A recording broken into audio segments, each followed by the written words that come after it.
Check 1, 2, check 1, 2. Vader Games in the building.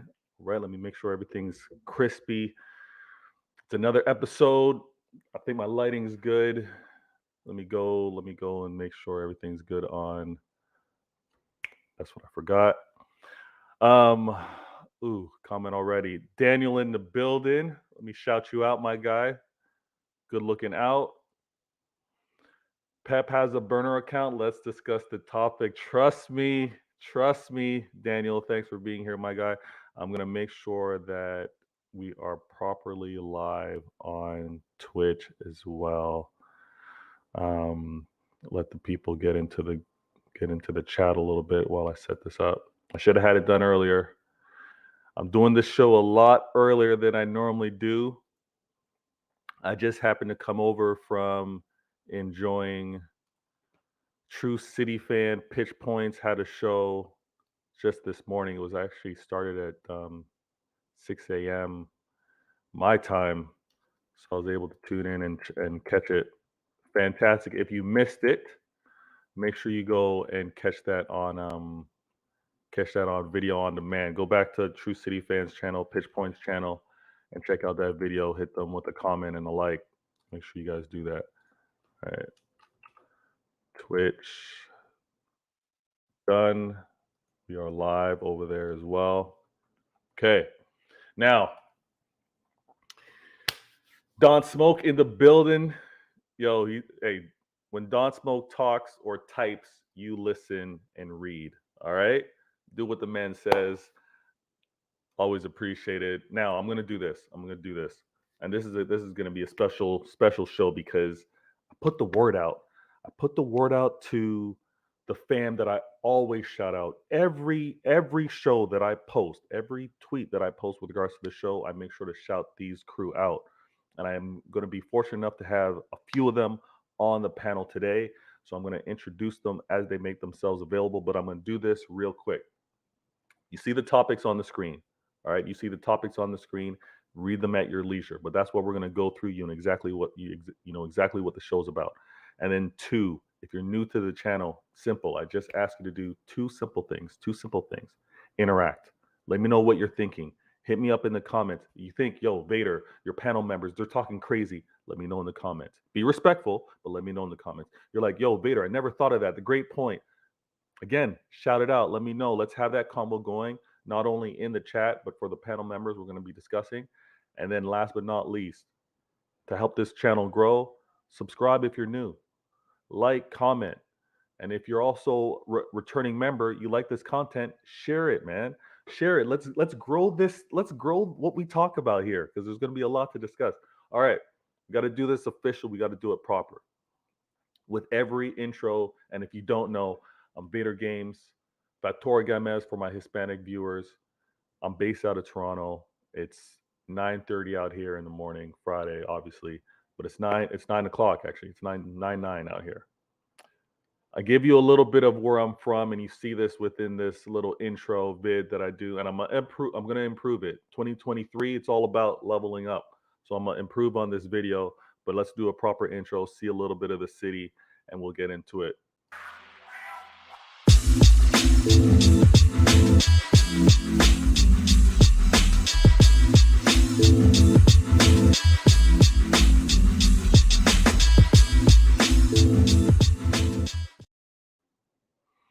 A little bit of city. That's Yonge Street that you saw, and you saw that beautiful skyline. That's Toronto downtown. Now, you see the topics. I sent out the invite. We'll deal with that as members come through, but I'm going to do a proper intro. Let's kick this off. And let me see you in the comments. Topic one. We just happened to play a league match against Chelsea. Very important match. Very important match against Chelsea. And the reason why it was important is because unsuspectedly, but now accepted, we've got Arsenal. We've got Arsenal doing their thing, top of the league, amazing start. And as a result of that, and us, I'm not going to say poor form, but inconsistent form, they've got a point gap on us. So the reason why this match against Chelsea was so important is because We got to stay within that reach, right? We got to apply that pressure on Arsenal. And Chelsea, formidable opponent. They've caused problems for us past seasons.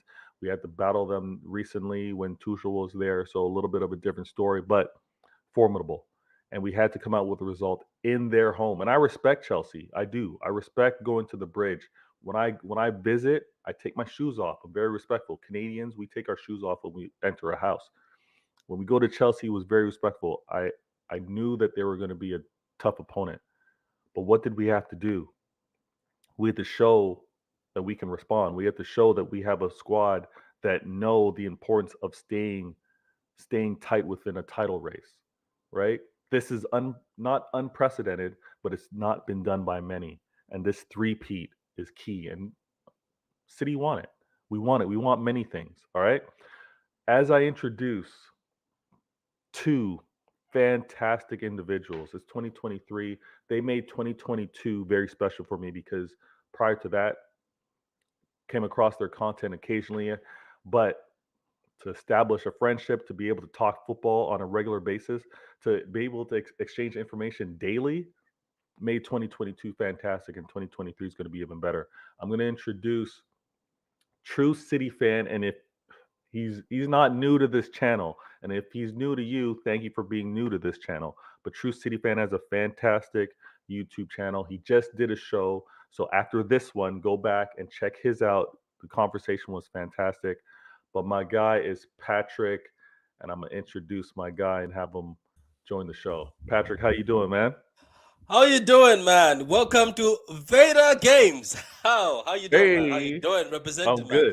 good. Man. As I've told you many times, I enjoy your show, and ever since you reached out the first time, I think the first time you reached out, I was like, "Who's this dude?" I was like, "Who's this dude?" I was like, "What does he do?" So I went to your channel, started watching. I was like, "Is he a gamer? No, what is he?" I was like, "Is he?" So I was like, "Oh yeah, he's starting off in the city country, but he's making something different." I was like, so I went to Carl. I was like, "Man, there's a brother here, man, who's making city country that is different. It's something different that I sit there and say, how did he think of it? It's creative, more calm, different. It's just." Not always just reactions, much reactions is going in depth with stuff. So I appreciate and respect it, man. I'm mostly watching you, even though I'm not in the comments. I watch you at work. I tell a lot of people have no idea. This is the reason why people are shocked when I come on that channel and tell them something they did in a show. It's because when I'm working, I'm counting things, right? I always have a video of somebody, and when the notification comes, I just press it and I stay there. But representing, man, I like your intro. I always like your intro, the one with the your whole Mm, Toronto showing the whole place. It's very good and very good, calm tone.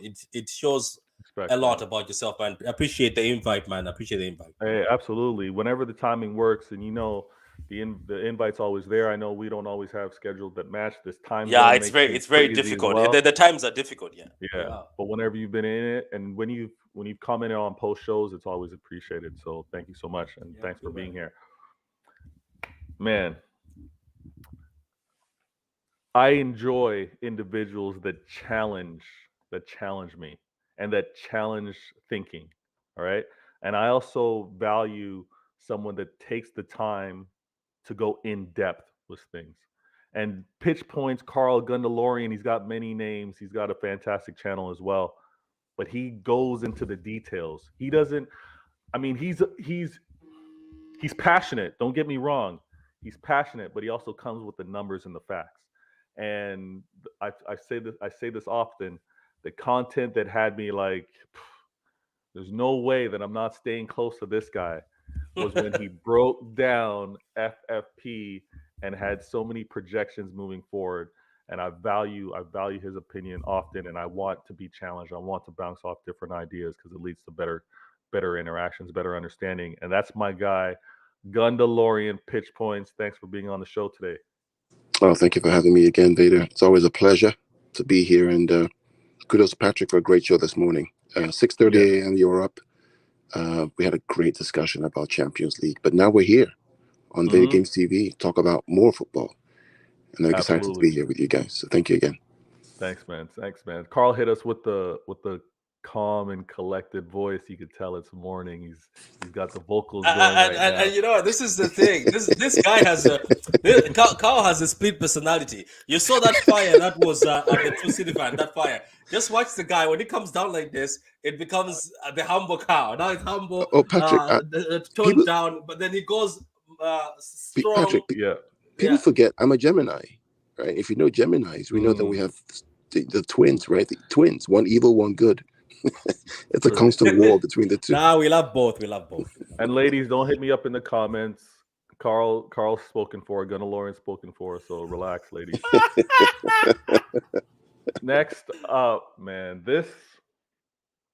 his name is absolutely fitting because my first encounter with this man was on another show, goes by HH. All right, and when I think back, I actually knew of this man in different city content because he was in the comments, but it was talking football.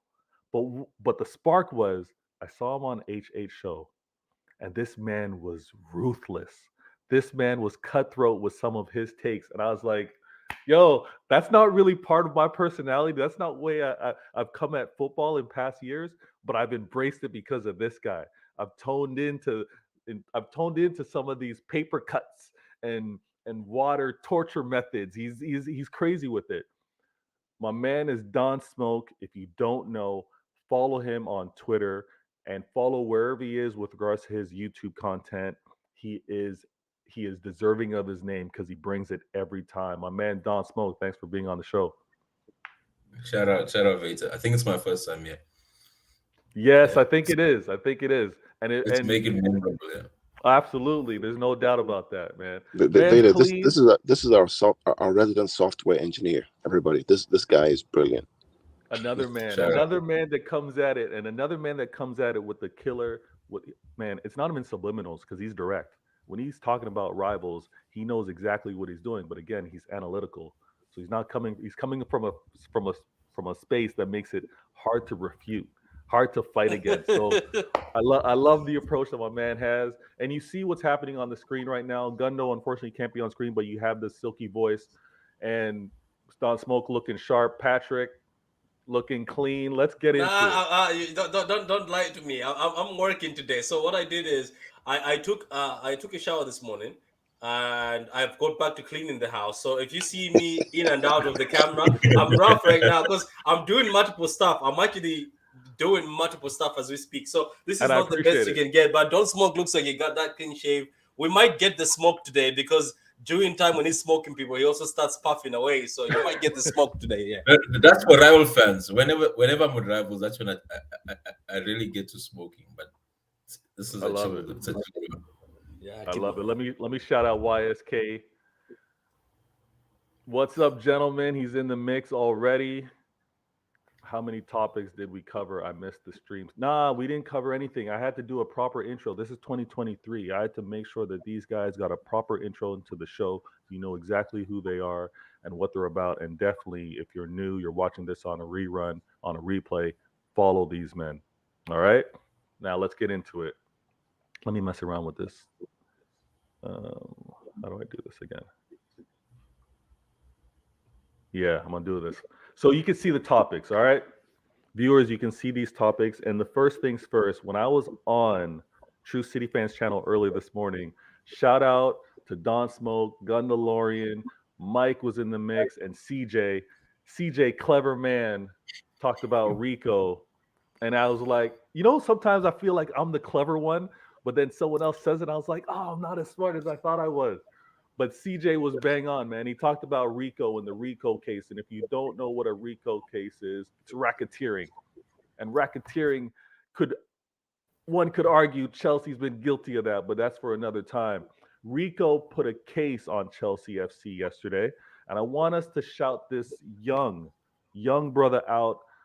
I believe he's the youngest player to debut and score in a Champions League. That's the quality of a player that we have right now. And he did not start that match against Chelsea. Many things happened in that match that Pep had to course correct. He started with Foden. Did not start with Grealish. Did not start with Mahrez. He also did not start with Rico. He had Cancelo and he had Walker out there. And I'm going to ask you, and I know we kind of said this before, but I'm going to deal specifically with what we saw from Pep's changes and Rico on that pitch. I'm going to start with you, Patrick. You guys, we've all done the post match. I'm not going to do that right now. I'm going to talk about Pep's changes and his ability to do that at the start of halftime. What came to mind for you when you saw that Pep's changes and the players that he brought on that pitch? Okay, I'm going to be honest because it's good to be honest because I hate. This is the reason why maybe sometimes you end up crushing with people because some people don't want to be honest. I'm pretty sure myself, you know me, with my weekly debates on Twitter about Jack and Mahrez. When Jack and Mahrez were brought off the bench, I was like, "Oh, here comes the cutting merchants." That's what I said. No, I'm serious. I was watching TV. I said, "Here comes the two cutting merchants." And when Bernardo was hooked off, I was like, why do you keep hooking off Bernardo while De Bruyne and Gundogan are stinking up the place? That's what I said to myself. I was like, why is Bernardo being sacrificed? Because he's the one running, marking, and you've told him to go wide. He's just skinned Cucurella and made him sit down. So that means something is doing. So I was like, you know what? In my mind, and to be honest, people want always to be positive. Unfortunately, I come from a background where in my country you can be positive, but you're never blind. You have to speak, you have to give feedback. I even said it on one of the shows when I was doing a reaction. I was like, I used to be a football player, and when we're done playing, we lost to a club. And guess what they used to tell you people? You were shit. How dare you be shit like that? And like they used to tell you that, like, man, why didn't you pass to so and so? It was up to yourself as a player to sit there and say, if you guys, I don't care. I'm the player. Or you take it in and be better. So when Bernardo Silva was hooked, I said the same thing. When I saw Rico Lewis, I said this in my head. I was like, okay, this kid has impressed me, but oh my God, he's hooking up the two senior right backs for this kid. I was like, how would you feel? In my head, I was like, if I was a baller, how would I feel being subbed by this kid? So at the end of the day, I was like, let's just see what happens. I'm pretty sure he's seen something and something I haven't seen. Then basically, wow, amazing. I actually got more information after the Jack Grealish interview when he said he told us to be aggressive and he told Rico to do this and that. So that's what I saw myself, honestly, as a fan, as myself. I said, oh my God, the two cutting merchants are coming in. Bernardo is coming out. Why is he coming out instead of Gundogan or De Bruyne? But Rico Lewis, I am just impressed. And look, at the end of the day, you don't play football because of names. We've said it as City fans. We don't go for names. You play because you earned it. Yeah. He came in and things changed. And I saw something. I was like, wait a minute. These senior players, is Pep right? Or the media that I've just said this morning, that some of them are not executing his plans to perfection. And that's why things are not working out. Because when Rico came in, he controlled that right side. And then the ball was not being loose anymore. The ball was actually being passed. And a few times De Bruyne started improving in his passing. So now I'm sitting there. I was like, that's why I said, is there something going on in this camp where instructions are not being accepted? Yeah, keep going. You know what? I want to bring this comment in, and I want to kind of ask you this, because when you saw the changes, you didn't initially be like, "Oh, these are positive changes." Like when you saw the subs, it wasn't like, "Yeah, I can see where this is going." I'm kind of like, "Yeah." Now I got to wait and see, right? Yeah, because I like, as I said, I don't want to lie. I want to say the actual truth. Fair. Yeah, when I sat on this chair, I was alone. All the kids went, and everybody just left me in here. I think they were like, he's going through a lot already with Everton, and he's been complaining that the games are not great. So they left me in here alone. The lights were off. I sat here like this, and when I saw the two guys, I didn't say it out in my head. I was like, oh my God, the two cutting merchants. We're gonna see cutting fiestas today. So at the end, they were told not to cut in. They were told to be aggressive. Rico looks like he's there to stay, and he's not just there excited. Wow, I'm among stars. I think he wants to show that I can take you down. Which at the end of the day, now I'm starting to think, the next Premier League game it'll be Rico. Trust me. That's why. It might be. It might be. And can I just answer this a bit? It says, why Cancelo? Yeah, I also said that in my head I was like, if you're not happy with Cancelo or Walker, why are you not keeping one of them as a right back or telling Cancelo to go left back, and then you put Rico in if you are not happy maybe with Walker? Because I didn't see much bad with Walker. He was still doing the Walker stuff. Not as great, but he was doing the Walker stuff. So I was surprised. It's gutsy, but maybe it goes to instructions again. That maybe the instructions by Pep, as Jack has just posted, the Jack guy, the guy who's reliable for City. Yeah, He says yeah. some people it looks like are not understanding Pep's instructions, and then he's not happy about that. So maybe that's why he Well, brought Rico. I don't know. I'm gonna throw this. Yeah, I'm gonna throw this to Carl because I thought the same thing when with Pep taking off Cancelo and Walker. I was like, okay, then this formation's got to completely change, right? And because you would almost assume if he wasn't happy with that inverted role, that he would just make one change, not necessarily two. But Well, yeah, and this is why I let me know want to if you throw can. it to Can you hear Carl. me? Can you hear me? Yeah, loud and clear. You're great. Okay, okay. So when that happened, I was actually happy that he made that change because the system didn't change. Still 3-box-3.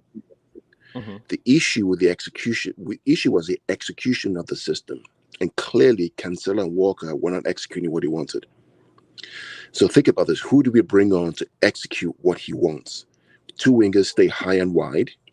Yeah. Bring a fullback in Rico who can play that double pivot and also play as a right back if he wants to, because he's probably fitter, hungrier at this point than Walker is, and bring in a Kanji for cover. So, So Carl, yeah, Carl, let me ask you this. Sorry, so, just to cut you off. Um, but my question is, why not move Cancelo, who was playing the Mahrez role, because Mahrez came on and played that wide wing role. It's interesting that he didn't bring Cancelo back to play he what? won't. What he won't. But you know why? Yeah, You know why he that's won't? okay. Yeah. Because he wants to play 3-box-3. And when you're playing 3-box-3, you don't need Cancelo on the left. Are you No, following? no. Sorry. I meant why not drop Cancelo to Rico's role and just sub on Mahrez and take off Walker? Because Rico has been better. Because Okay. Rico's done it against Liverpool, Salah. The last time we saw Cancelo play that role against Salah at Anfield, what happened? 1-0. Salah goes and Mhm. goal. Rico had the same issue. What happened? Ball goes out because Rico makes a tackle. So the evidence is Fair there, point. Fair point. Yeah. right? The Excellent. system is a system. 3-box-3. Who can play it better? Bring in two high and wide wingers. Bring in Rico in to play that double role. Then bring in Akanji to clean up. Mm. It's amazing. Now, if everybody notices, right, there's one little detail with that goal that we scored, and it was Jack. If you Hmm. notice, don't smoke. Jack crosses that ball one time with what foot? What foot? Left. Left foot. Normally, Jack will cut back in on his right foot. Today, he goes left and bang. One time, left foot across, and Mahrez is there. Left foot, bang, go. Those are the details that we are talking about when we say we're frustrated. Old Jack would have cut back in, and then it's blocked. This Jack yesterday got the ball, bang, one time left foot across the box. How many left foot assists has he had in his career? Very few. Because he Hmm. got the instruction to be direct, vertical, as opposed to control. Are you Okay. following me, Vader? That's So fair. these are the That's fair. little Yeah. details that we need to look at and say, what happened yesterday? It was Jack being aggressive, Jack taking his chance one time when he had the opportunity. Okay. And Rico Okay. playing lights out. Yeah. John Stones, by the way. God almighty. What a defender. Quality. He's Quality. yeah, he's a man with big stones, no doubt. Pause. Now, I'm gonna throw this to Don Smoke, and then after that I'm gonna do a proper intro because my man's backstage. But same question, Don Smoke. You're watching that first half, and obviously it's not the result, or it's not the performance that we would have expected. You now see the changes. You see the change in formation. Carl kind of broke it down to what Pep's expectation were. What about you? What's the feeling? I don't know if you sit in that seat while you watch the games. I don't know how you're consuming football, but what was your reaction when you saw the changes and thought, "Man, how are we getting a result here?" Right. So I normally have three screens, right? I have three screens here. Right. So this is how I Stunning, normally stunning. stream my matches, right? So now the thing is this. I think the interesting thing was the personnel rather than the changes, right? And then when I saw the personnel, I understood. It was Akanji and Rico, Right. So immediately I got that, you know what? He wants Rico to invert, which means Bernardo is pushed up. Right. Another thing is, if anything you know about Bernardo is you want Bernardo high up the field where he can take people on. Because the good thing about Bernardo is because he's press resistant, he can take 2 or 3 people on and then release the ball. And you saw it immediately. That's why second half, immediately when we started, Bernardo was having joy and Cucurella was having a nightmare. Right. Yeah. I was happy because I saw as much as Walker is a good right back, I don't think inverted Walker is not as good on the ball as a Rico or a Cancelo. It's like Cancelo is more careless with the ball, right? He's good Yeah. on the ball, but he's more careless, meaning he's more likely to be dispossessed. And you don't want to lose the ball in your own half. And that's Cancelo has that risk reward kind of thing. So I was happy because I understood that because the issue with us is always our build up. Whenever we have a good build up, we play well. Yeah. And you used to see that. Hence, whenever I would see, for example, an Ake and a Fernandinho recently in the same team, I'm like, Yeah. Yeah. it's going to be a long day. Yeah. Right. So the moment I saw Akanji and Stones, I knew that no, this guy is trying to improve how quick we move the ball. Because if you notice in the first half, we were moving that ball very slow. Right. Hmm. And hence, it wasn't it was I wanted those two and another option, but I understood that it would be better than what we were experiencing.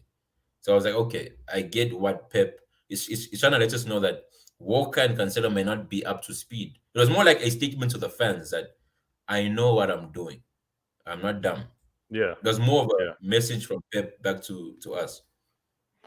Now, Patrick, Gundalorian, Don Smoke, all got a proper intro, and I'd be doing the disservice if I didn't do the same thing for this individual.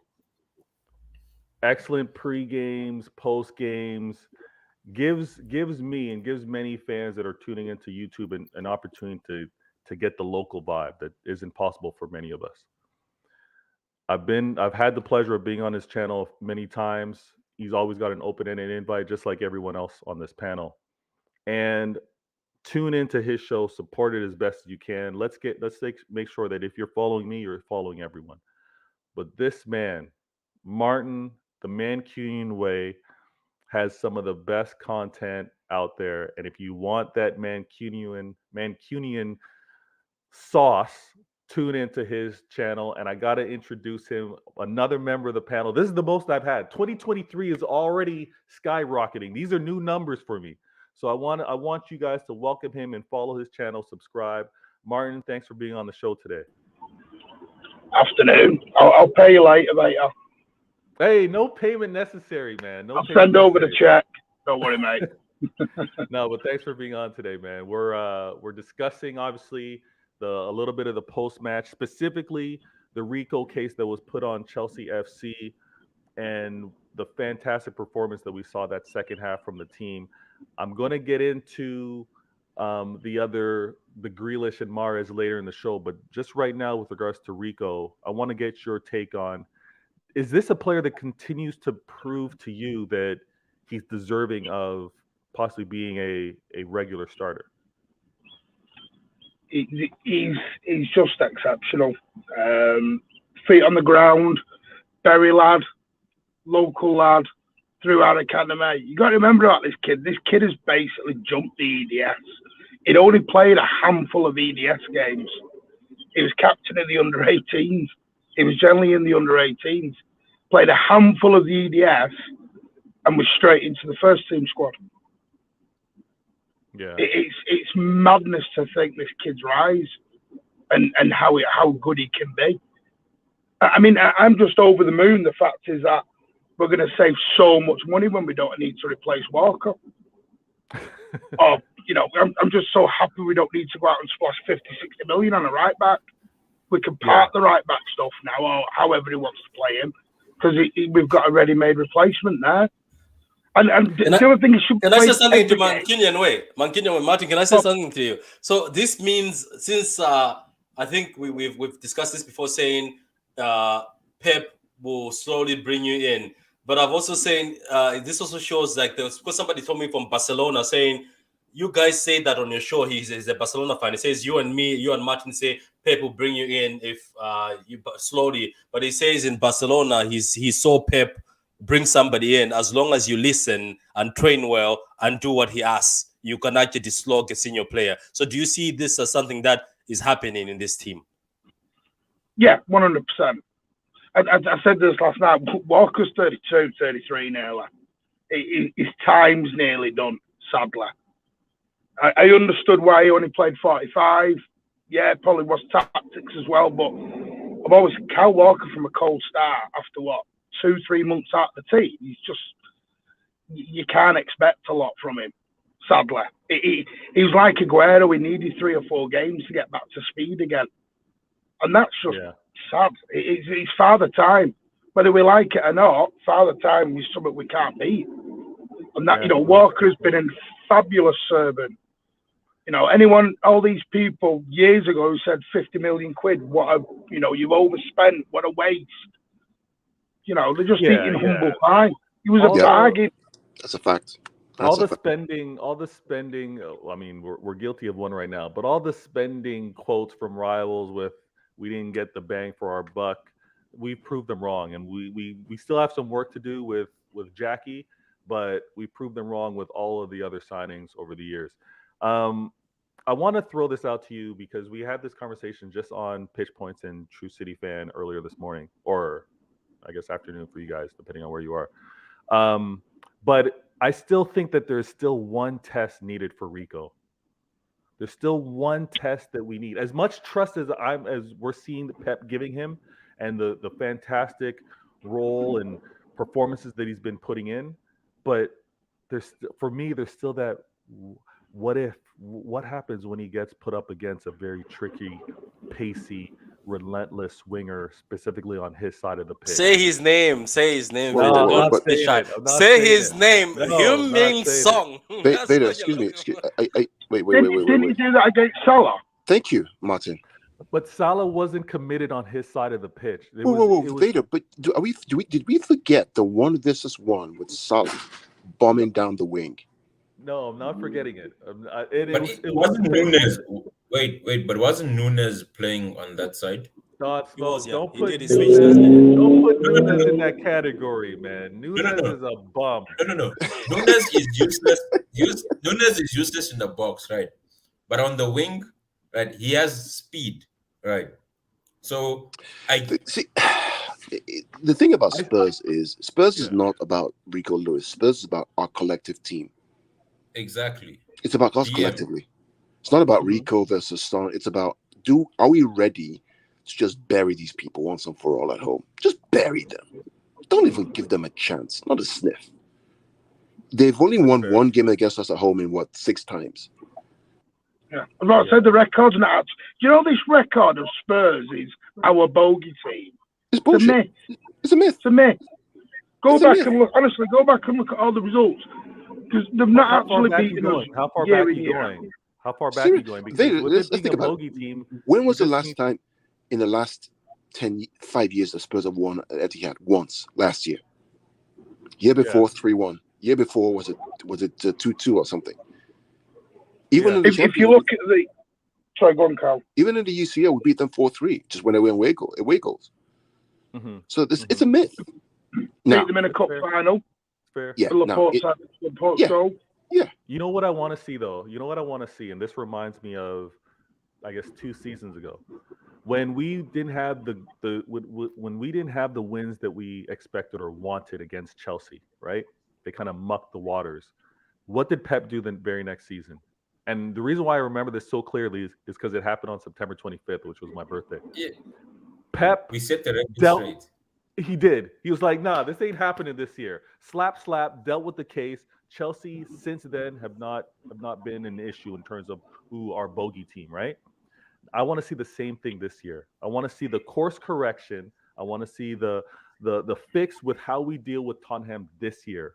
Pep has to show that they aren't a bogey team. They're not. There's no figure it out. There's no way of beating us.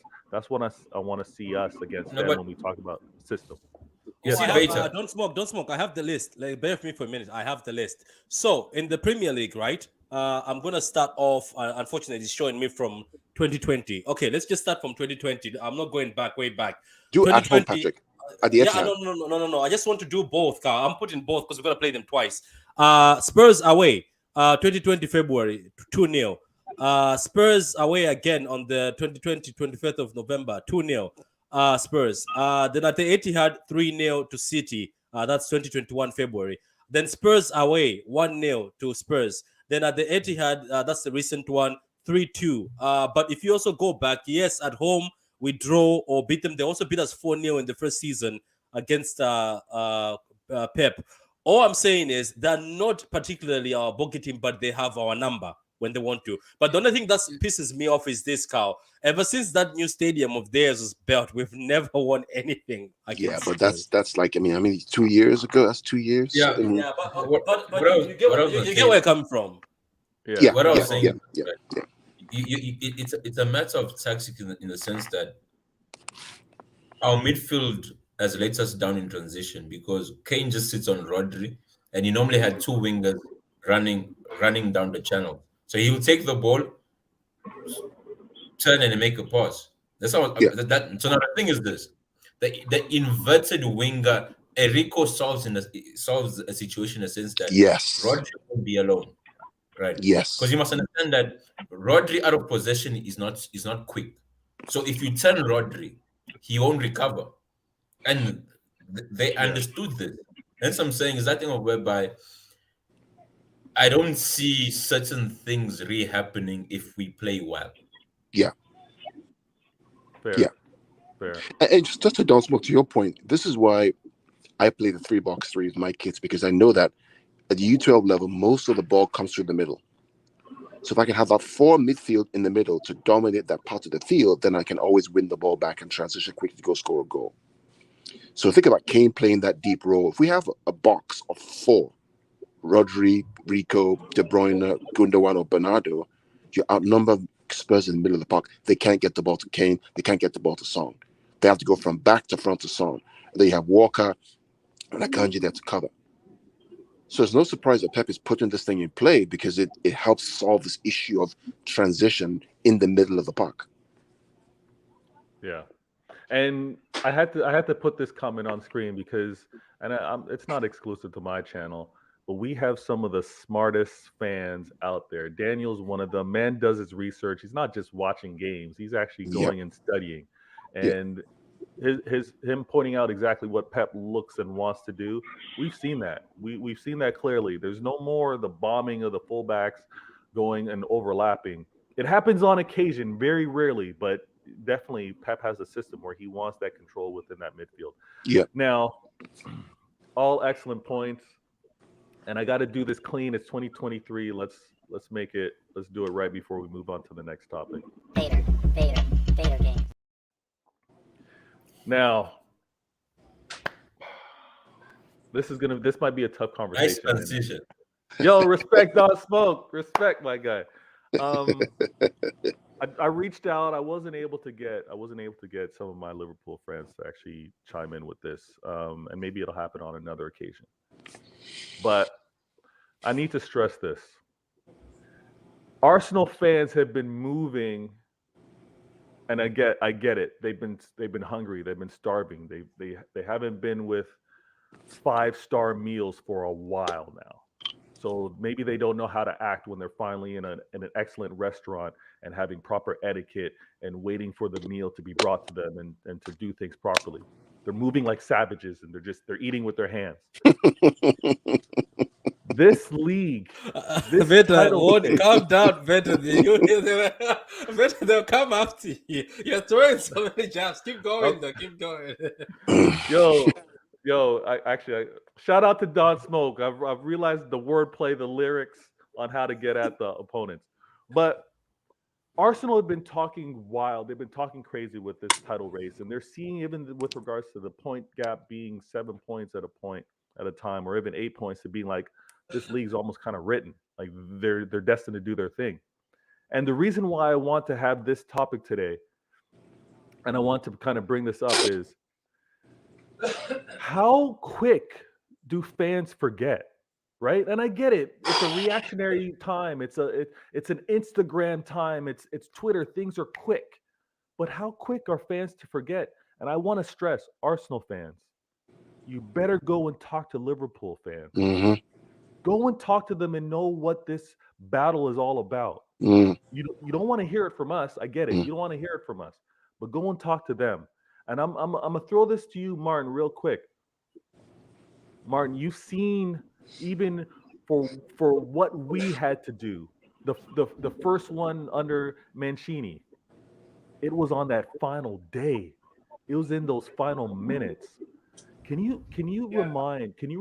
I know you're not I know you don't represent Liverpool, but you've seen the challenges and the difficulties that Liverpool fans have had. Can you talk to Arsenal fans briefly and tell them, look at Liverpool and know what this battle is all about? Can you do that for me, please? Quite simple. It's Manchester City always come good in February, and then we go. It's just listen. Have Arsenal been brilliant this year? Yes. Have they won anything? No. And you know what? I get the little bit of the excitement because they've had 10 years of absolute pain and promises and near misses and everything else and false hopes. I get it, but just nothing's giving out in January. With January the 7th or whatever it is, the Premier League's got 5. We're not even at the halfway mark. Yeah, that We're not even at 19 games yet.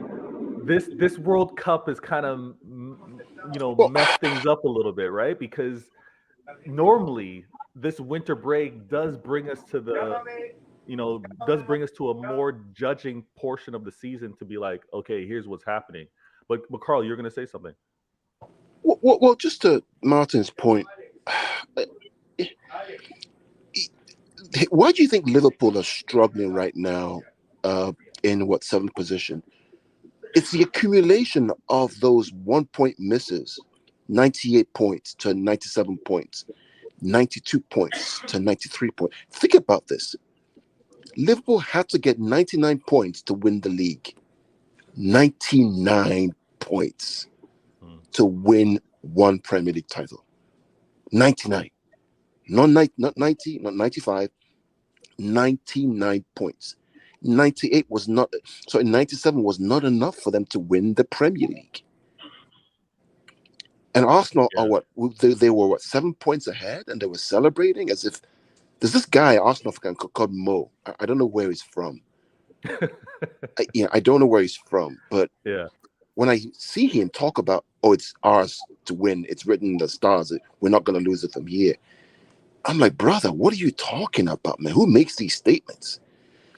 Let's say you've beaten City once already, right? Fine, you got the 3 points, got the advantage. You haven't even played them twice yet. Yeah. Do you know what they're looking at, though? Do you know what they're looking at? They're looking at the stat of nobody's been top with this many points and never lost it before. But that's the only stat that they're holding on to now. With Martin, right? Remember the whole thing about nobody's top at Christmas and loses the Premier League? How many of Liverpool lost to City based on that? This is the thing. They need to realise this is not. The scary thing is for Arsenal, if we pip them at the end, if we overtake them, that's on Arsenal. Because right now, I know some agree, some don't. City are in the middle of a transition. If you get beat by a City team in transition, you won't get a second chance next year when we complete the rebuild. You won't get that second chance. Vader, at the end of the day, it's the hope that kills you, right? So you see, in my opinion, right, you get two types of 100-meter athletes, right? You get those that have good acceleration, and others who have good top speed.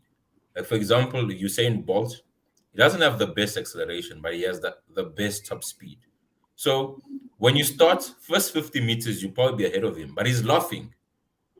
You're ahead of him, but he's laughing. Because the longer this race goes, right, Oh, Don't Smoke is so good, man. You get to the point, and then he's not pass you, and then you're gonna watch him decelerate the last Don't 10 Smoke, I meters. What? swear, that is the best analogy I've heard in the last 2 years. Right. I'm telling you, I'm going to use that over and over again. That's just You pass amazing. the top speed, but this guy's not decelerating because he knows he's done what's enough to win the race, and that's City. Liverpool saw it. Right. 100%, Have the lead. 100%. And I have to Have the say You know what, this.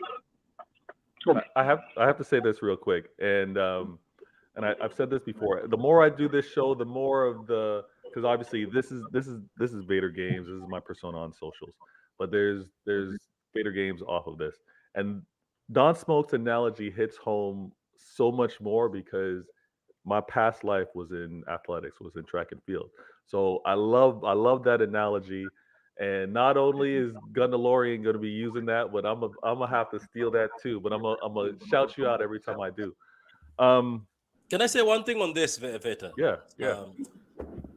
Look, for me, at the end of the day, I wrote a message. I said that in 2023, I'm back in the team and I'm back in the manager, right? And which is backing. But all I can say is this, and I don't know if the partner's going to agree with me, is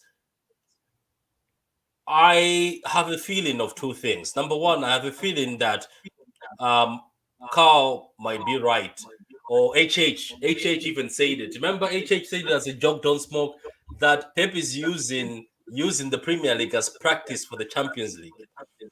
I was watching the games again. There's been scenarios where Pep is doing something purposely to just test something that, okay, if somebody parks the bus and I do this, is this going to work? If somebody attacks us like this, is this going to work? Yesterday, that was like an experiment. It was a joke if you think about it. It was just funny. I sit there, I was like, what's going on? I was like, Yeah. why is Rodrigue playing this? Why is he a fourth DM? I just have a feeling, is he actually maybe prepping for the Premier League? And first half is like, you know what? This team plays like Madrid. I will do this and see how it goes. Is he doing this as a That's training for the Prem? that's a But great also, point. That's a yeah. But great there's point. also there's a voice in the back of my head is like, will these experiments go on, or he's gonna become serious when he becomes serious right now, where he stops being making nonsense. He puts the same lineup. And the team keeps going and winning. He doesn't do a lot of chopping and changing unless he's somewhere. So what I'm thinking is, I hope he's right. He's a genius. I hope he does something, and we maybe stop these funny experiments. Because I have a feeling that I say this to people, and maybe people might also laugh when they hear this. I say, don't ever feed a sleeping giant. Whether people banter Arsenal or not, whether we banter Chelsea or we banter United, there's two sleeping giants. Whether there's two giants that's just sleeping, and if we feed them, do we spark something out of them, or if we give them No, but that slight spark, Patrick, do we? Yeah, that's can what I I'm say? Can thinking. I can I, can I answer you? We fed the sleeping giant called Liverpool, who didn't win for 30 years, and they could only win You're talking once. about Milner. No, no, no. But Yeah. did we not? No, he's right. You don't smoke. No, don't smoke. No, it's Sturridge. I'm talking about Daniel Sturridge, Milner. No, okay. What No, I'm no, saying is, I no. think We also fed a giving them. sleeping giant and only won one in 30, and that was Okay, their so best ever. Look at them now. Like, He's right. And that's why we got to remind these It's Arsenal crazy, fans, man. It's go and crazy. talk to Liverpool. Go and talk to Liverpool and understand what this fight really entails. And I think that was a great point, Patrick, because I think there's only so many matches in the Champions League, and you want Mhm. to have good form when you get into that competition. And not only that, if Pep is looking ahead to this scenario, let me see how the players respond. Let me see how if they're able to actually execute these tactics or instructions that I'm giving them within the Premier League based off of how these teams are going to sit up against us. I've said this often, and I think some of the thing that's been so frustrating is we're going to have the majority of teams concede to us in terms of we're going to do as much as we can not to have you play your expansive attacking football. And that means we've seen it from the best. We've seen it from Liverpool and Klopp. Their high line, they don't do that against us. What do you think of teams that are lesser than them? They're going to have to take an even more pragmatic approach. And I think Pep is trying to figure out the worst case scenario, 5-box-5. How am I going to break it down? And I think he's putting those experiments within the league. To your point, sorry, Carl. I think you're going to say something. No, I think you're right. I think you're all right. And I think yesterday at halftime, to your point, Patrick, I think he said, "Okay, this experiment is over." Which he hasn't been doing in the past, right? Right. He actually made At halftime, he said, "Okay, fans, you've had your say. I've given you fans have seen what happens. This experiment is over." Halftime, bang, bang, 3 changes, or was it 2? Pep never does that. Pep never does that. Yeah, Mm-hmm. yeah. Now, And a Chelsea fan said something to me before the game. Emmy, his name's Emmy. He's a great guy, really good guy. He said that when City come to Stamford Bridge and win 1-0, every time they come to Bridge and win 1-0, it starts a winning run. Yeah. It starts the consecutive winning streak. It's almost like a catalyst to start the winning run.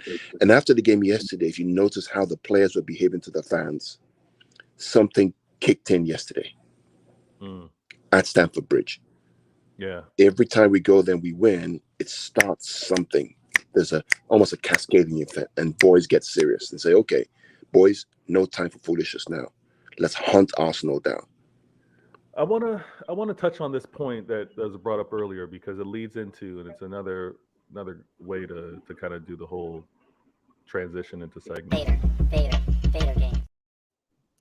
But Martin brought up the point that so many Arsenal fans were talking with big chests, like the league was almost written, its destiny, things are in the stars, because of the fact that no club with this many points, this fantastic of a start, has bottled it and lost the league. But I want to bring up this point. There's been many records, many never been done. No one's done this. And City has kind of put that as bulletin board material to pursue. And I think there's an added motivation needed for clubs that are doing things in a consecutive manner. The fact that you have a chance to win your third, natural human nature, there could be the tendency of not pushing it as hard, not being as demanding of yourself or your teammates. And some of the little nuggets that Pep's kind of been dropping in press conferences is kind of speaking to that, right? Not all the players seem to be taking his instructions the right way, or maybe up to the task of this potential three-peat. And you need that added motivation. City now being able to pursue another quote unquote record to make a team like Arsenal be the first to bottle a league or bottle the title race with such a league in terms of start and wins, I think is a amazing motivation. And I want to throw this to you, Carl. As a coach yourself, you have to find different nuggets to motivate your players, right? Like not everyone kind of reacts differently to wanting to be challenged or get the best out of them. What do you think of this for a club that's already won 2 and has failed to win 3 previously? But what do they need motivation wise? Do you think this might be it? Yeah, absolutely. It's your crown. You're the king. You don't want to give your crown to anybody else. If that doesn't motivate you, nothing will. It's the manager is relentless, and the funny thing is that a lot of people complain that some of us fans who are newer complain we don't we don't know what it's like to suffer. We're like the manager. We're relentless. We want to win because we know this team can win. And so we thrived off the manager's mentality of, you're tired, F you. Remember that? Yeah. You say you're tired, F you. Remember that clip? Yeah, where is that Pep these days? I hear that he says he came is a big call. I saw in the documentary he said he was doing an interview in Spain. He says they were told him about that stuff that first season. He says that's not him anymore. He says when he was younger, he was like, yeah, but now it's like he's more calm. He sits there, he'll watch you, he'll watch everything. I think that's why he was talking about body language. I think Pep has moved from the sort of stress because he says he felt sometimes his own stress went on the players and I mean, pressure went on them. I mean, Patrick, let's not get it. Let's not get it twisted. The man wants to win. Remember after Villa last year, was he not crying? Remember he was in Yeah. tears. Yeah, That's he was. pressure.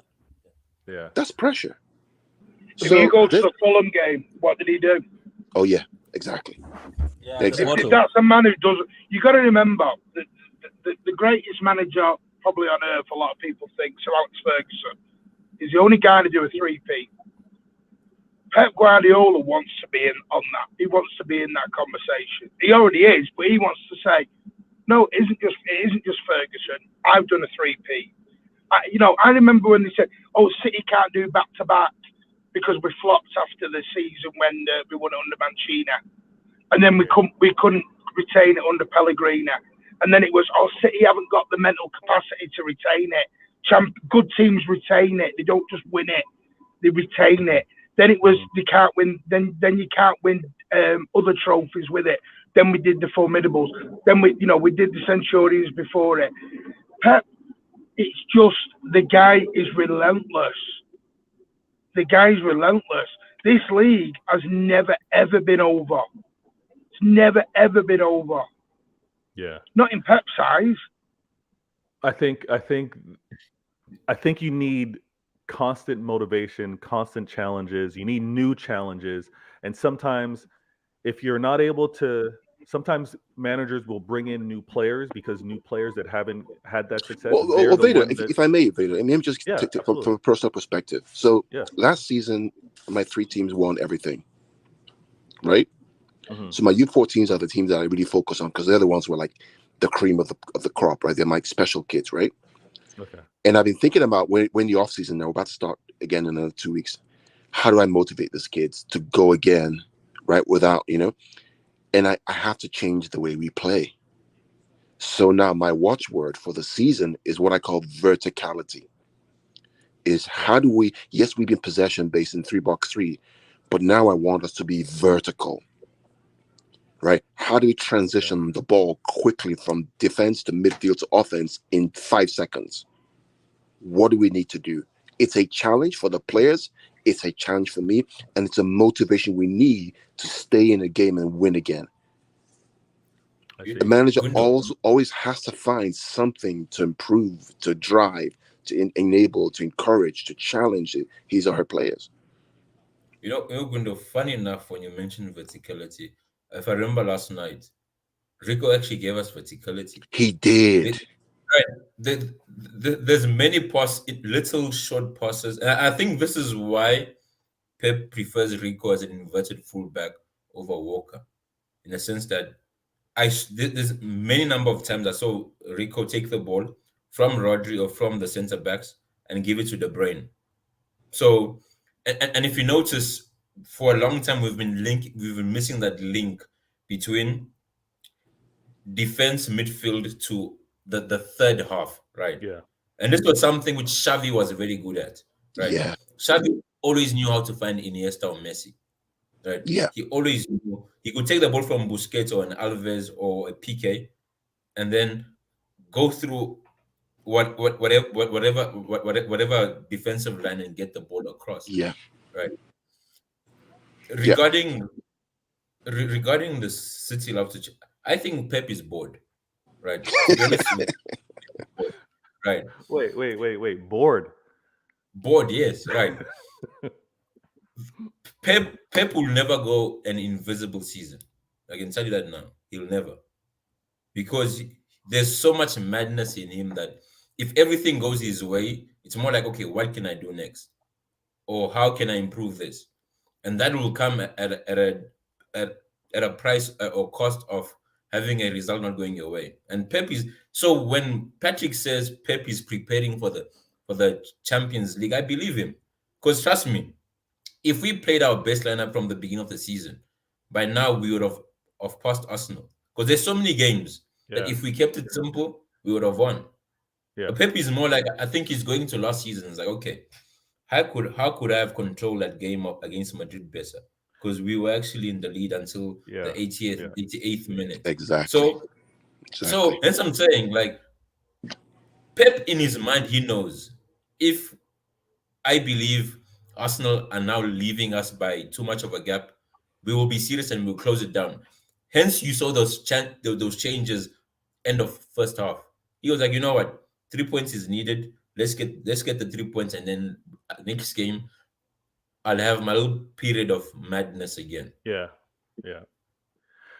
I think what's going to be interesting to watch, and it's not, and again, the point of Pep tinkering within the league isn't a sign of disrespect. It's not like this league's easy, that's why he's doing it. No, Pep tinkering and doing these changes is because he realizes that the opposition are going to continue to evolve and improve. So he's trying to be one step ahead for those challenges to Let me to ask you come a forth. question quickly before you Yeah. move, Gundo. Vater. Is for Pep, right? Let's put fans aside. Is it really an achievement if we do a three-peat, but then we lose in the semi-finals like we lost last season? Pep being Pep. Pep being Pep, if we lose again, so if we lose because he wasn't able to figure it out, like we were just outclassed, it's a failure. In Pep, Like yeah, last season, just like last yeah, season. yeah, like Same last season, circumstance. he's Exactly. going to, yeah, he's going to be like, nah, this shouldn't Because happen on my watch. This type of loss should not Why be. don't you take the that's how I stakes see it. higher and say final? I'm Don't saying, smoke. Say that he loses another final. I'm saying for me, that's how I see Pep sees it. Like, you know what?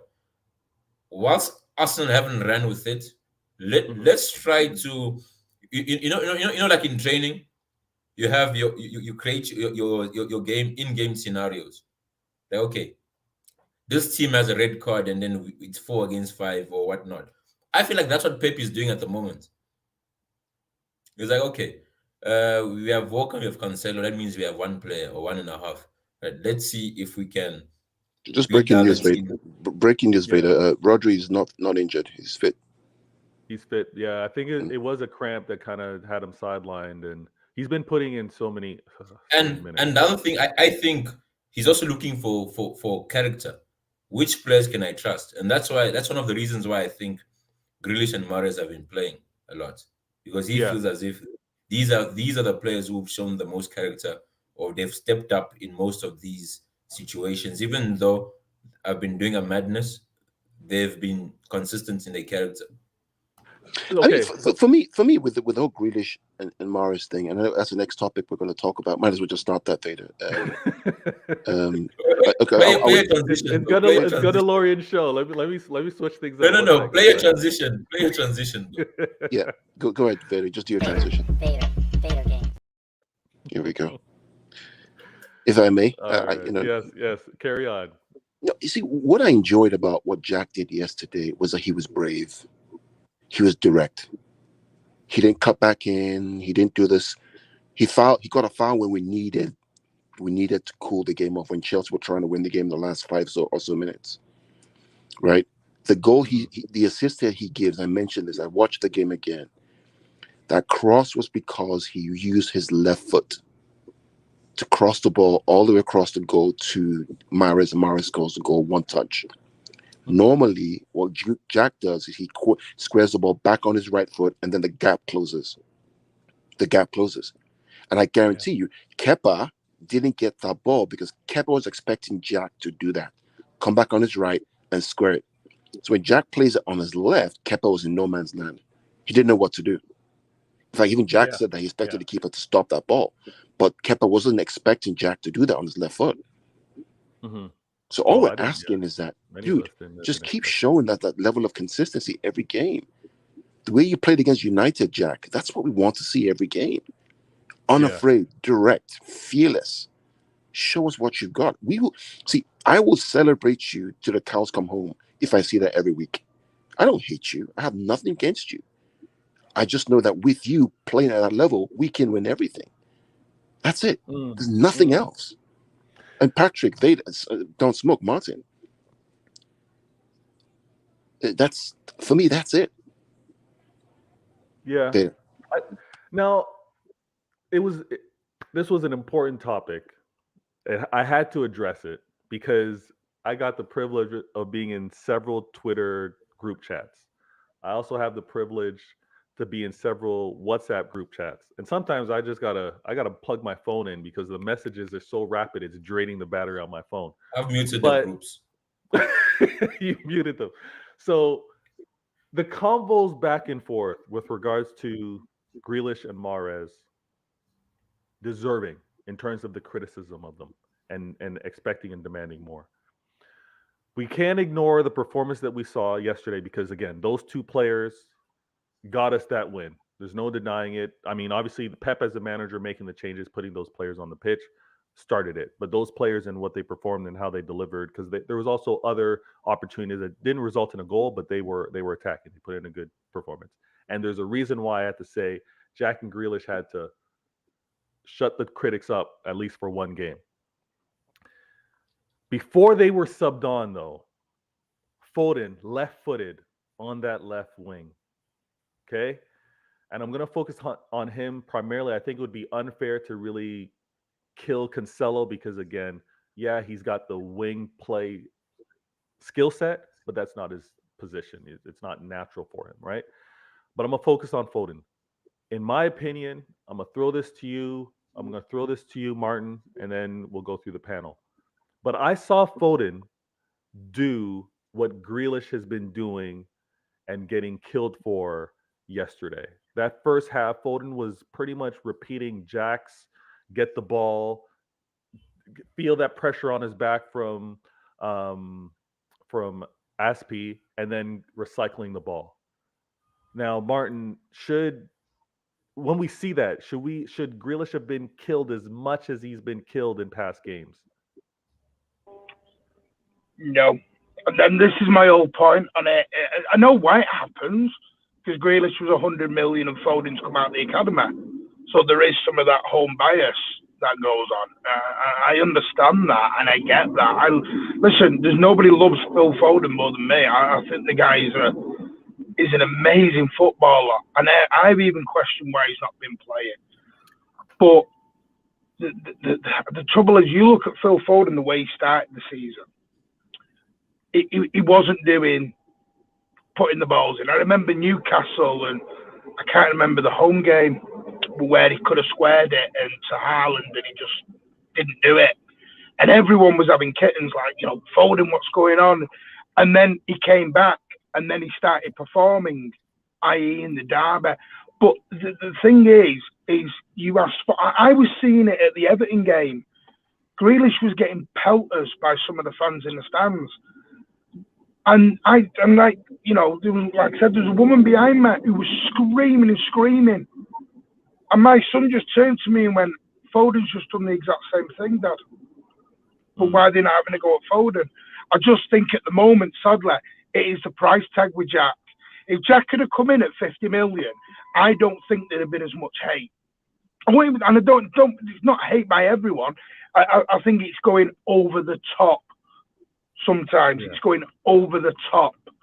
And the simple fact is, if you look in the last 3 games we played, Leeds United 2 assists, last night an assist, Everton, but everyone was bad against Everton, bar Edison and probably Ake. Right. Yeah. Everyone was bad against Everton. KDB has had 2 or 3 games where he's had an absolute nightmare. But it's Kevin De Bruyne. We can't say anything. Yeah. And this is my whole point on it. Can I chime in quickly? Right. The thing is, I disagree. Martin, I think the issue is the issue is sorry. that Carl, Smoke was speaking. One sec. Right. I'm sorry. What I would say is this, right? Sorry. Right. If yesterday was Tuchel's Chelsea, I don't think Mahrez and Grealish would be effective as they were yesterday, right? And it's all based on the setup, right? Whereby they would play that back 5 of theirs, whereas yesterday was a back 4, which meant more space. The thing is, I think the difference is courage on the ball. KDB, one thing you can never take away from KDB on the ball is courage to look for that pass, right? Even if he's having a bad game, KDB will never be scared to put a ball in that will test the defense, right? Another thing is this: even in whatever system you're playing, you put the ball in amongst defenders, anything can happen. A deflection, you get what I'm saying. Now the thing is this: all we ask Jack, the difference is when Jack was at Aston Villa, no one said he scored the most, but he had courage on the ball because he was the main guy. No one would shout or be scared if he lost the ball trying to do something, right? Whereby when he came here, he was a bit more conservative. Now you can say it's Pep instructions, fine, it sounds nice, but I always say this: Mahrez always tries to dribble. Whenever you see Mahrez in the box, the only thing which we always attack Mahrez is he never crosses the ball with his weaker foot. He always tries to get to the stronger foot, which makes him predictable, right? Whereas with Grealish, it's more like he would go for the safe option, and that's Foden as well. That's why I always say, instead of Foden, give me Palmer. Because you see Palmer, he's never scared to take a man on. Foden is not a dribbler. He's more of a gliding guy. Uses tight spaces more. So he more likely to go inside. Right. Let me give you now a perfect scenario, Veta. I don't know what time is it right now in 10, it's Toronto. 10, What 10:16. 10:16. Okay, perfect. Let's say, for example, you schedule a show for 10:15, right? You don't pitch up. You don't pitch up at 10:15. You start the show at 10:20. First time, fine, right? Everyone has things like, okay, you do it twice, 3 times, 4 times, 5 times. Then now we're like, no, there's something wrong. You schedule the show at this time. Then now one day you start the show at 10:15. Would you say you silenced the critics, or you just done what you said you're gonna do? Now in that scenario, no, you're doing what you said you're going to do. However, Exactly my point. however, if my Yes. however, if my critics say that I'm never starting on time, Yes. I've silenced them because I've started on time, No, but right? you schedule. No, but you have the mechanics of scheduling a show at a specific time. But if you never turn up when you see what I'm trying to say, Yeah, like yeah. he didn't silence us. He just done what we expected, what we've been Yeah. expecting of him. Yeah. That's what I'm trying to say. But the reason why I'm pointing out to being like, no, he's quieted the critics is because there's been fans that say he's not capable of. He's done. He's trash. He's not of our quality. He's not a City player. He can't do what Pep's asking of him. And this is where it's just Yeah. for the time being, for one game, it was like, let's fall back. There's a Let me player respond, there. because I'm one of the people who've said that I don't think it's good enough for us. And here's why I say that. To be a City champion, you have to be consistent for 19 minutes. You have to. You have to be. Now, people talk about, De Bruyne is a consistent. De Bruyne has credit in the bank, years of credit in the bank. We're talking about De Bruyne can go a whole season and be terrible, and nobody says nothing. Why? Because he's proved it year after year after year. Special. Jack doesn't have that yet. He needs to build that level of credibility with the fan base to say, yes, I am your guy. If you want to win the game, this is me. I am here. I may have a bad moment, but I trust you. Trust me to make it happen. That's the delta. That's the difference. Sergio Aguero could have an awful game. Erling Haaland was terrible yesterday. He was. Let's be clear. Didn't press. Didn't get in position. Missed easy chance. Missed chances. But he has credit in the bank. 21 goals or 26 goals in 18 games. So we give him slack. All we're asking for is you show me what you showed me against Leeds United second half and against Chelsea second half for 90 minutes. Against Madrid when you came on. You show me that for 90 minutes, boy, I am going to be your biggest advocate. 100%. I will ask for you every single game to start. But you play the way you played against Everton or played against Leeds the first half, where my wife was saying, why is this guy starting? And she walked away because she was bored after 45 minutes. I'm not going to give you that, mate. Yeah. And again, and again, criticism for poor performances, past games, rightfully so. And if we've seen it case after case, again, deserving. I think the Where, difference, Vader, is, and my last point is, I think the difference of course, is that while I understand that people want to give people slack, I get it, right? Where I'm at right now is I'm thinking like a Real Madrid fan. Think about Gareth Bale, Cristiano Ronaldo. Madrid fans slated them when they didn't perform. Won Champions League for them.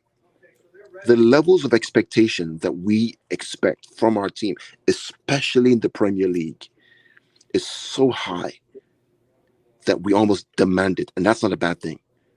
It's not a bad thing. yeah, no, the see, and again, we're all different in fans, and it's not a criticism. That's what makes it so fantastic. Because that's why I'm in these spaces, because I want to hear different takes. I want to hear even different emotions with regards to our players and the play. But I have a hard time, and I know Don Smoke kind of dismissed it, but I have a hard time when I see other players being slightly off or what looks to me to be Pep instructions and not having the success to then putting more of the blame on a particular player to being like they're not at it, they're not at that level, and so the Grealish kind of like dismissing of him, I kind of always have it within the context where I'm like, Pep keeps starting this guy.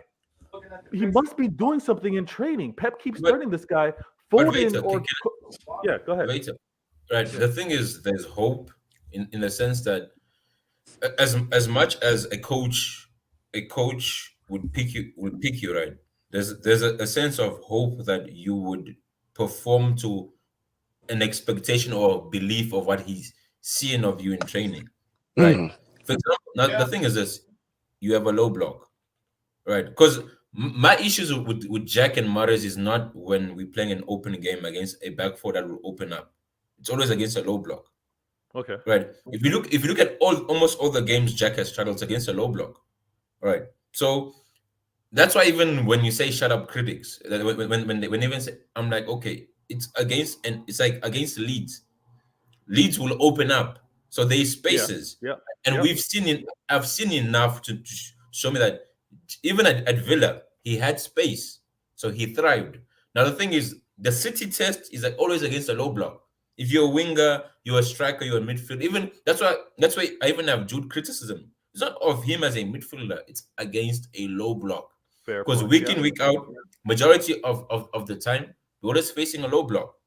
Now, to unlock a low block, you need intricate, fast movement of cut. Hence, when I see Palmer, I'm happy because I know that kid will try something. All we ask for is courage on the ball. De Bruyne shows that. As much as De Bruyne won't give you a consistent 90 minutes, but I know is there's 20 minutes of excellence that can give me a hat trick of goals or 3 goals. That's enough to win a game. Whereby you can have a Gundo.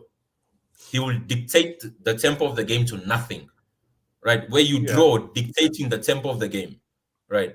Or you can have a De Bruyne whereby he'll give you moments of madness, but you know you will outscore the opponent. So when you're in a title race, like remember against Liverpool, we had to get 51 out of 54 points.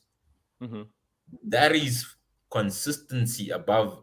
So it means week in, week out against different kind of setups whereby we need to win regardless. So my question is, can you give me that consistency across that time frame, or it's gonna be 3 excellent games, then 5 stinkers? And once you get that, we fighting for top four, not winning the title. And that's the difference of being winning a three-peat or missing out like Liverpool always do. I'm gonna bring Patrick into this, and I'm gonna say this: familiarity is an ingredient for resentment, for lack of flair, right? Lack of interest. If you see something too often, it's whatever. I think Cole Palmer, he's only been sprinkled in here and there. And the parts where we've seen him sprinkled in, it's like, oh, we can see the potential here. Like the theory, the thesis hasn't been proven wrong because he hasn't played enough minutes. I'm gonna throw this to you, Patrick. What could possibly be the reason for Pep choosing Grealish over any of the players within that squad? Is Pep not a big enough manager to not have to deal with the price tag that I kind of hear the argument to why Grealish is being started? Do you want to hear the real version or the Disney one? I want no, I want the Because real version. I can give you a Disney one where I don't people want the will not Disney get one. angry. I don't want the Disney one. You tell me why Pep, arguably the greatest manager, probably the manager with the power, right? With regards to who starts and who does what on that pitch. He manages the squad. What I could can possibly be the reason why he's starting Grealish and not the other players? Yeah, I can tell you one thing. There's a lot of things that can come into factor here. Number one, even what McKinney and Way Martin has been saying, that this guy is a 100 million player. He came in, and that's why people are on his back. That also goes to the club and manager. Whether people like it or not, a club is a business, right? It's a business. You cannot give Riyad Mahrez a big ass contract like that at that age and tell him to sit there and then expect him to be holding bench. You're gonna try your best to bring him out because you've invested in Riyad Mahrez, so he has to succeed. What I'm saying is, Jack is not a bad footballer. I have seen Jack before at his best. I saw him rip United apart. I saw Jack ripping United apart, and he scored this bending kick. That's why I see that there's potential. I have seen Jack rip Liverpool, a new one, go 1v1 twice against Alisson, who's one of the best keepers, and give him the eyes and pass it this side. I was like, wow, Jack, man. I remember that time I was here speaking with my friends on PlayStation. Like, Jack just was 1v1 with Alisson. He pretended as if he's going to shoot that side, went to the near post and scored. I was like, this guy is doing assists through balls and everything. But the thing is, what I'm trying to say that is, he was brought in. I have a feeling that Jack is Pep's man. I think he likes him. I think Pep wanted this player. He joked about it, saying, I love Jack, he's amazing, but he's too expensive for us to afford, and he winks. Was that time a dig to the board that I have asked you for Jack, but you're saying he's expensive? He said it in the press and winked and said, Jack will be expensive for us, so we can't afford, and then he winks and laughs. I think this is his man, because first of all, I want you to be watching the videos. This is the thing about me. When I'm doing these videos, I also watch a lot of those inside videos, those inside city videos. I also watch the documentaries slowly, so I pick a few things and put notes. I usually talk to Carl and say, Carl, did you see this in the video? Or these are the notes I took about transfers. I noticed one thing about the Jack. Jack said this. I didn't know I was going to be given the number 10. Let's talk about the number 10. The number 10 belongs to Aguero. Aguero, who was the most clinical finisher in that team, right? The number 10 belongs to him. They gave it to Jack. I bet you all this was from Pep. Give him the number 10. Give this guy the number 10. Marquee sign in. The club says this guy is going to sell us shirts, which is true. He sold the most shirts after Ronaldo. So what I'm trying to say is Jack is an asset to that club. Jack is a star. Whether you like it or not, whether we can hate him or not, a lot of kids are wearing that band to the match. McKinney and Way Martin can attest to that. I see it on TV. I'm pretty sure Martin has seen it at the games. I have seen grown-ass men wearing that band on TV, entering the Etihad. I've seen it on TV. Nowadays, look at Smith Rowe and them guys are also putting their socks down to show their cuffs out. I've seen few kids doing it. Why I'm saying all this is what Jack is. He's a package. Now, do you take that package and sit it on the bench? Or do you take that package and play it and hope it succeeds? Because I think Pep personally is a guy who doesn't want to say, oh, I failed. Oh, I failed. I picked somebody and I failed. I think he looks at Foden. Foden is a youngster. Jack is 27. Foden is from the academy. He didn't cost us much. I didn't bring him in. Jack has to succeed somehow. Mahrez, there was a point in time. Remember when he bought Mahrez? Yeah. And Martin, you said Mahrez was not balling, and you were right, Martin. When Mahrez came here, he was even being thrust down people's neck. And you're like, why is he playing Mahrez? Why Mahrez is not tracking back? But it was a 60 million signing. You can't just sit a 60 million signing on the bench. You can't see Jack Grealish's 3K on the bench or somebody you picked yourself. That's my theory. I just feel like that's what it is. But at the end of the day, what I can say is I think also Jack listens to instructions. Jack seems to be a nice guy. You can see from the interviews. So Pep, as I said, the same with the Barcelona fan who told me, it doesn't matter if you're 17, 16. Pep likes people who are, number one, polite, nice, good guys, and listen to his instructions. And Jack just has that formula. Plus, that's Pep's guy. That's my theory. I think that's Pep's guy. Okay. Bailey, just a quick plug. Apparently, there's a City versus Arsenal game on the 18th today. Martin, I think there's a game today. Correct? I just saw something flash across my screen. City Arsenal on City Plus today. Oh wow, That should be a good game. Yeah. that's under. I That's mean, the women's team. That's the women's team, right? No, Yeah, men's yeah, team, boys academy, boys. All right, Okay. Martin. Oh, yeah. I was gonna. Something come up because I got a notification about it earlier on my phone. So I, I've got I the want app. to throw. I want to throw this. I want to throw this comment because I'm gonna lean on the men's with the coaching badges. I've assumed this often, right? I have many questions. Like Patrick, I write down notes. I have these theories. Is Jack Grealish? He's here on the team, but his future is actually in a different role. And I want to put up this statement from Daniel. He goes, "I would love to see Grealish in one of the 10 roles where Yeah. Gundo and KDB play. Yeah, He kind of agreed. sees him being more effective centrally. I'm gonna throw Yeah. this to you, Gundo Yeah. and Martin. Yeah. And Martin and I have a compromise, right, on Jack, right, which sometimes we Whoa, whoa, forget. whoa! Is this Sometimes. breaking news? Is this breaking news? wait, No, wait a no. minute. There's a compromise between you and What's Martin. this? Fab, Yeah, we have a Fab just hit the comments. we have a compromise. Oh, here on we Jack. go. And the compromise Like a is treaty, like a signed yeah. treaty. And the compromise Okay, let is me hear it. okay. We'll give him some time. I'll give him some time, but I want to see him central in number 10 or number 8 position. Because I honestly think that's probably where he. Think about this. Imagine playing Iniesta or Xavi out on the left-hand side. You won't get anything. He played on left wing and he wasn't as effective. Eh? Yeah. Cuts in So the whole day. if you play Jack centrally, perhaps that is where he takes over from a Bernardo or from a Gundogan when Gundogan leaves, and then we get a proper left winger. And that's the compromise. That's what's keeping me calm and saying, okay, I'm willing to compromise on that. And Do you know what I what want, mate? And I said this to you last night on my show. Do you know what I want to say? And listen, it came up. You remember, it came up in the show, and people were very nervous about saying it. And it's a little to do with Jack and a little to do with this low block 10 men at the bloody back can't move sort of stuff. Yeah. If you look, and I go back to the Erling Haaland, Julian Alvarez conundrum, and to me, this is what I would just personally do, looking at games, and it came from the Arsenal-Newcastle game more, because I thought Newcastle are third, and they've gone to Arsenal and literally just parked up 3 double-decker buses and said, right, we're not moving. And Arsenal had Martinelli and Saka, and they've been thriving also, and they just couldn't break them. They were like a rock. And I thought to myself, right, why are we not moving this year? Why are we more static than ever? And I thought, and someone said, it's Erling Haaland. Brilliant, best striker in world football. But all roads lead to Haaland.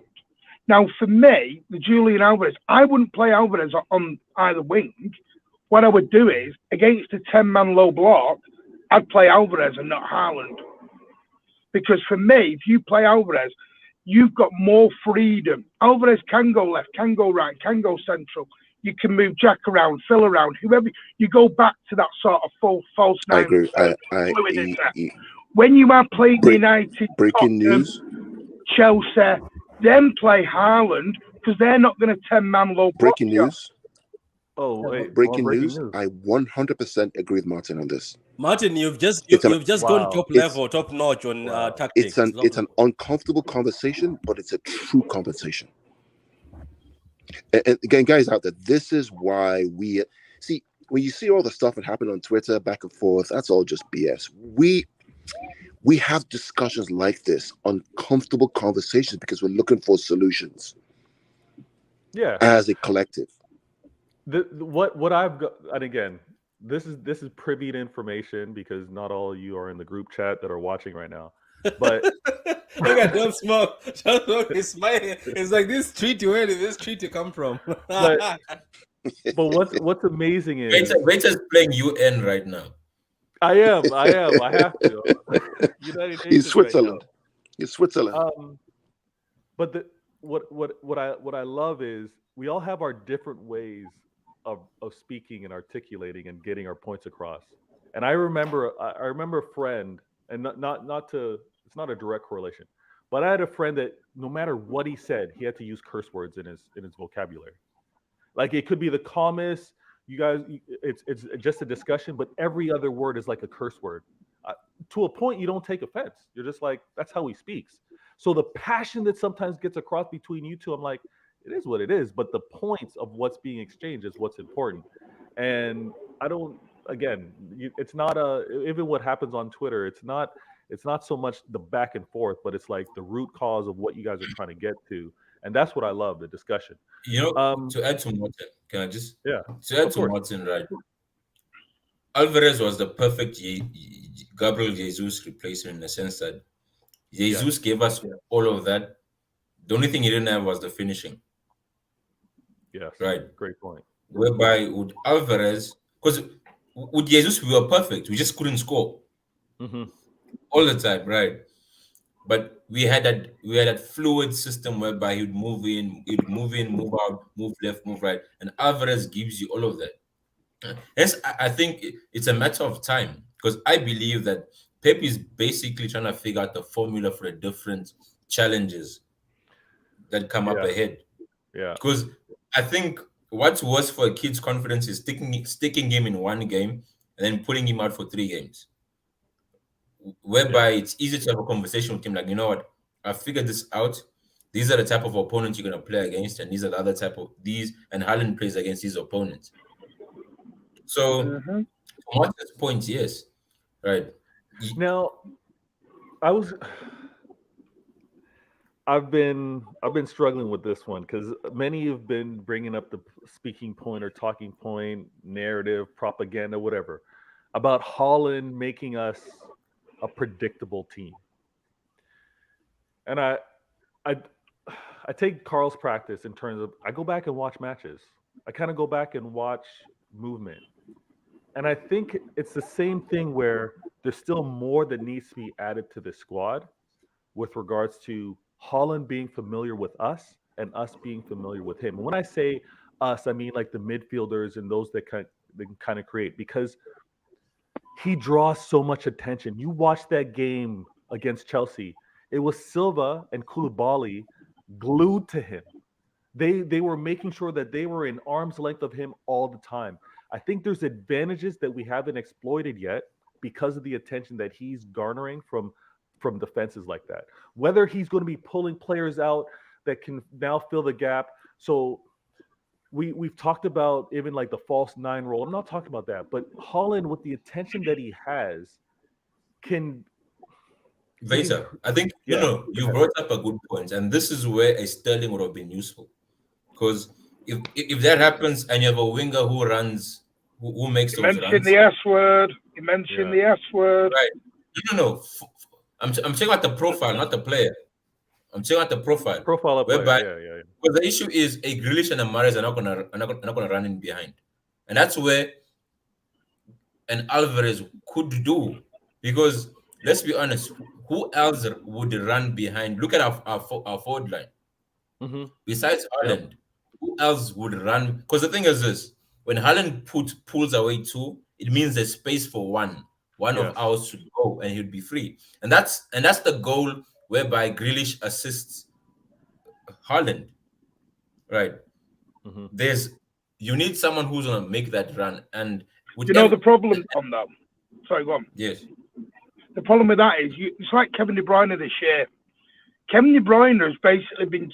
I used this and I was thinking about it last night, and I'm thinking, right, have we done this before?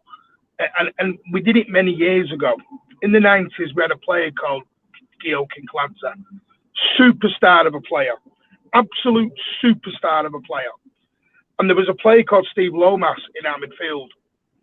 Steve Lomas, when Kinkladze wasn't there, was a brilliant footballer. Then when Kinkladze got there, Alan Ball says to Steve Lomas, you have one job now. What's that? Get the ball to Gio. Just get the Yeah. ball to Gio all the time. Stop what you're doing and just pass. And to me, that's what I feel like KDB's gone to a bit of. Like, KDB, everything he looks for is Haaland. It's like Haaland. Martin, let me Forget add to that. everyone else. Yeah, Just go to but Haaland. Martin, No, the only, hold on. but Let you can't me blame add. him, Martin. No, I I mean, Oh know, no, but I can't blame him, no, but but one it thing has I want to point taken out. some Guys, away a little one sec. bit. Yeah, one sec. The one thing that I have noticed with KDB is he can be on the end of an attacking opportunity, but I've seen too much of him being the creator. Like I sometimes I feel like he could be attacking spaces to warrant the ball to be in scoring opportunities, but he's taking the role to like, well, get the ball to me and then I'm gonna get it to someone. He did it Like, last season though when Pep told him that you can score more. Remember he scored 15. yeah. So Yeah. that needs to change, and I get it. No one sprays the ball with accuracy, with creativity better than him. But he's also a scoring threat, and I think he needs to play that role more because and later on, whether we hopefully we have time, and because I know the show's getting long, and I appreciate all of you. yeah, But I'll just say one thing, Vader, right? yeah, Let's not forget that this guy was one goal, one assist shy from breaking Thierry Henry's record. yeah. And players have a motivation to set a standard that they know they can achieve. Kevin's never going to get the most goals in a season. He knows that. Yes. But what he also knows is that I can be the number one creator on the Premier League if I get Erling Haaland goals. He knows that. Mm-hmm. So Yeah. it's no surprise that he's trying to find the guy who can get him those goals. In fact, I would almost guarantee Kevin would rather give an assist than score a goal. Yeah, no, Oh, by 100%. nature, absolutely. And again, it's not even him having an overemphasis to get Holland the ball because KDB will get the pass to any attacking threat. But he makes life easier for himself too if he's then seen as a scoring threat. And I feel like right now, again, we're as players in with regards to Holland and the team, they're all trying to figure things out. And I think that aspect of him being the scoring threat as well is a little off. We're still trying to figuring things out. We're not. Well, we're We're not not. shooting from distance at all now. If you look, Yeah, at least we used to have a little bit of a pop. We don't have a pop at all now, hardly. Yeah. Well, I think just, those opportunities I are. think it's like a job. it's It's like a job. If you do if you have a manager who tells you to do something for 3 or 4 years, or not 4 years, but 3 years of a false nine, and then someone comes in and goes, I've got new ideas, bang, bang, bang. It does take time to readjust back up. Mhm. And I think that's all we're just seeing. We're just seeing a little bit of readjustment. And at the moment, we don't, sadly, some of the players that could do it, i.e. Walker, Gundogan, KDB, all these superstars, they're not 26, 27 anymore. They're not there anymore. They're 31, 32. So, and this is why at the moment, I think if you sat down with Pep and went, have you got everyone you want? He's going to go, no. We know that midfield's going to change. We know that we might need a winger or two in. We know we probably need a left back. We know all this, but it just, this is why I'm not in the panic, but we're second, and we're sat there with a half transition team, second, with a very, very, very good chance of winning the league. I'm sorry, I'd be more worried about the rest of the bloody league if I'm sat there going, hang on a minute, this team's could win the league, and they're in the middle of a transition. United had a transition and didn't come out of it for 10 years. Yeah, they better not come out of it as well. Let me. Sorry, 1 second. Vader game. This is a little tongue in cheek here, but I like this Pep that drops gems in press conferences. I like this Pep that kind of not only throws the little jabs at the media, but a few jabs at our fan base, I guess, right?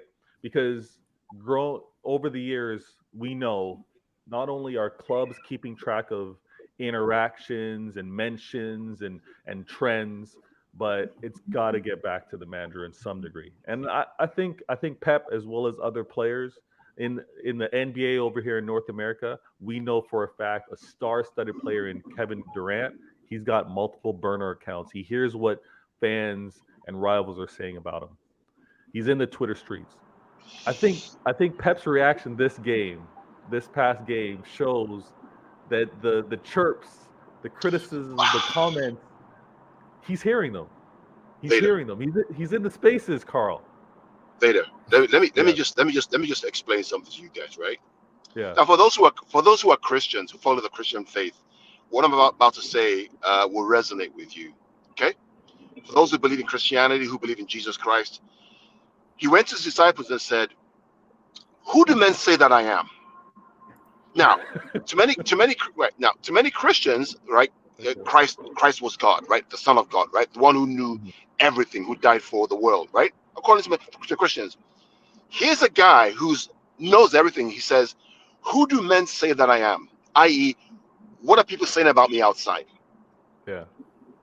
So Pep will listen to voices outside. He has a burner account. I guarantee you. Oh, hell yeah, he does. Yeah. Fater, like I told you, Pep is bored, right? Yeah, you did. You did. The thing is this, right? Once, especially when you go to a league, right, and you win everything domestically, the question is always what's next, right? And the best way is for feedback, right? Mm. This guy we've done he's done the Centurions, he's done the Formidables, right? So for him, it's more of what's next.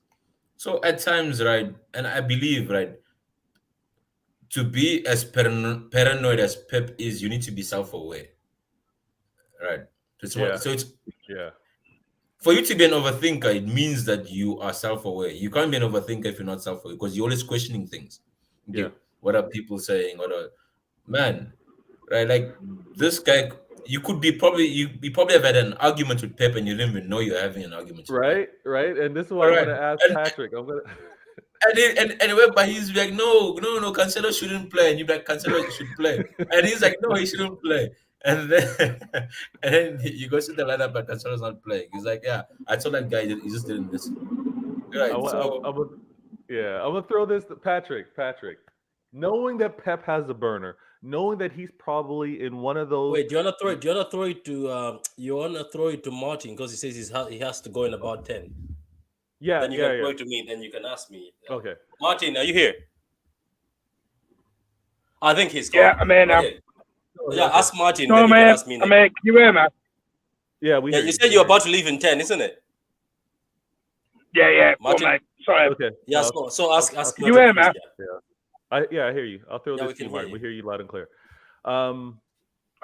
I know you said that you're trying to adjust your Twitter experiences. You don't want to be in the spaces that much, but knowing that Pep Mhm. is in, you think is Pep in kicked you out?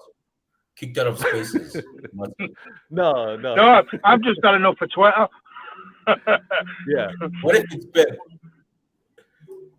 You think Pep's been the one going back and forth with you, Martin? I no idea. I don't think. No. Do you know what, Pep? No. I think Pep just. I think it was a. Listen, Pep's. I've always said this. Players are all over social media. This is part of the reason why I always not defend Jack, but a bit more thing with Jack because Jack's reading all some of the things that are being said about him. Yeah, And I'm like, same with Foden, and same. We've had it with Foden when people were talking about his mother. I've seen it in a service station where fans have snapped at Foden's mother in a service station, literally 2 feet away from me, and attacked and had to go at his girlfriend while his children are there. And I'm like, is this where we're at now? And it's down to social media, and it's part of the reason why I'm not fully against it, but I'm just slowly just gone quieter on it because it's just madness. It is utter madness. But I think Pep was a bit of tongue in cheek with the fans yesterday. I think he was. I think it was right. I'll do it your way. You all want these players. Here we go. Right, that didn't work. We're going back to my way now. And do you know what? He gets paid the big money to do that, I suppose. It's why I've always said Pep's the boss. This is what I want to throw to you. This is what I want to throw to you. Knowing that Pep has a burner account, knowing that he's probably in one of the Twitter group spaces or group chats that we're all in. Okay, we know that he's in there, and you got a chance to tell Pep one thing to resonate, one thing to kind of adjust or that you want to see. What are you telling Pep, Martin? Before you go, what are you telling Pep in this burner account that he's in the group chat? Be more flexible depending on your opponents. So don't have to be so rigid. Yeah, more of what we actually just saw within this last game. Yeah, and the simple fact is, play your opponent. You know who your opponent is. Like I said, Everton. Go back to a false nine if you have to. Go back to Alvarez if you have to. Do whatever you can. Doesn't always have to be. I understand why he's doing it. He's trying to. It goes back to last year. He wants to keep a harmonious squad. Wants to keep every player happy. And sadly, as a manager, you can't do that. You can't keep everyone happy. That's impossible. There will always be someone who's unhappy. It's tough, yeah. That's why you get paid the money. That's why you're the boss. I do want to say this. I have a question for Gundo. Right. Is there a Gundo segment?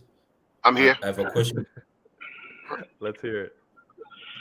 Now, the question I'd ask Gundo is, as a captain of the team, right, would you prefer to play 90 minutes in a draw or to be on the bench and have the team win? Would I pick Gundogan? Gundogan to play 90 minutes? No, as a player. No, I'm saying the question I'd have for Gundo is, would he prefer, as a captain that he is the captain of City, would he prefer Gundo. being on the bench and having us win, or him playing 90 minutes and having us win? Oh, yeah. That's a good question for him. So that's where we're at. Can I answer that, Dom? Yeah. Go for a job. The only reason why is I had a chat with former City defender Spencer Pryor on our channel last year.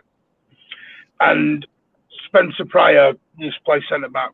Derby, he's in Australia now and manager and coach of one of the women's teams. I think he might even be the men's tie team now, something like that anyway. And Spencer Pryor said to us, he said, troubles with footballers, it's not always when they play, it's who they play. So what do you mean by that? He said, they're playing games, they're happy. He went, well, imagine you're Raheem Sterling and you get the call to play Southampton away. And then you get dropped for Real Madrid away. Yeah. That affects a player big time.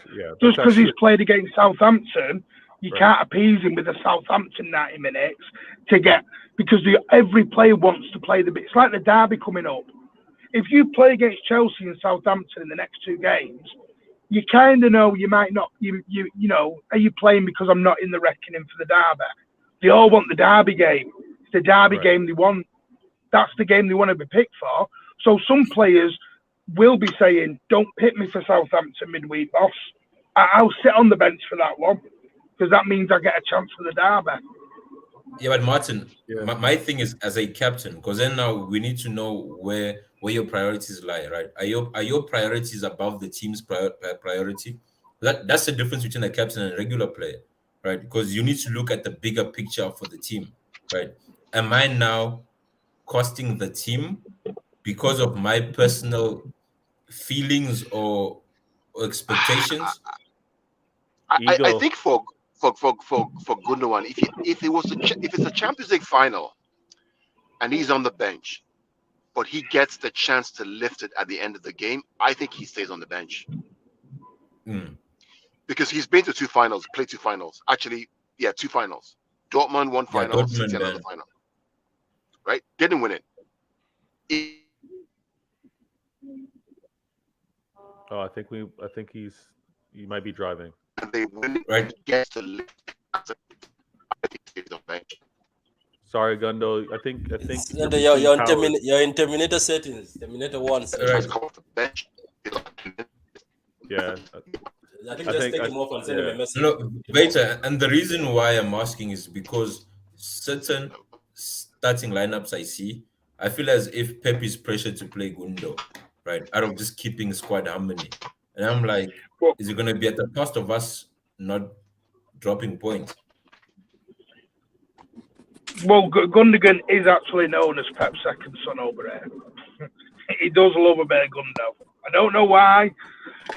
They live in the same building, Martin. They live in the same building. Carl, do you want to drop off, Carl? Do you want to drop off and come back Or on? just Because mute, just mute, try you mute. sound like the Like, dial-up yeah. internet. I thought I muted him. Remember that dial-up internet, especially in Africa, it used to sound like that Yeah, too. dial up, yeah. Yeah. Look. What I can say about this Benno account, if you ask me, is it's interesting. You know what made me laugh, Martin? We've been preaching that we want Cancelo, especially me. Cancelo as the right winger. People's like, Patrick, here you go.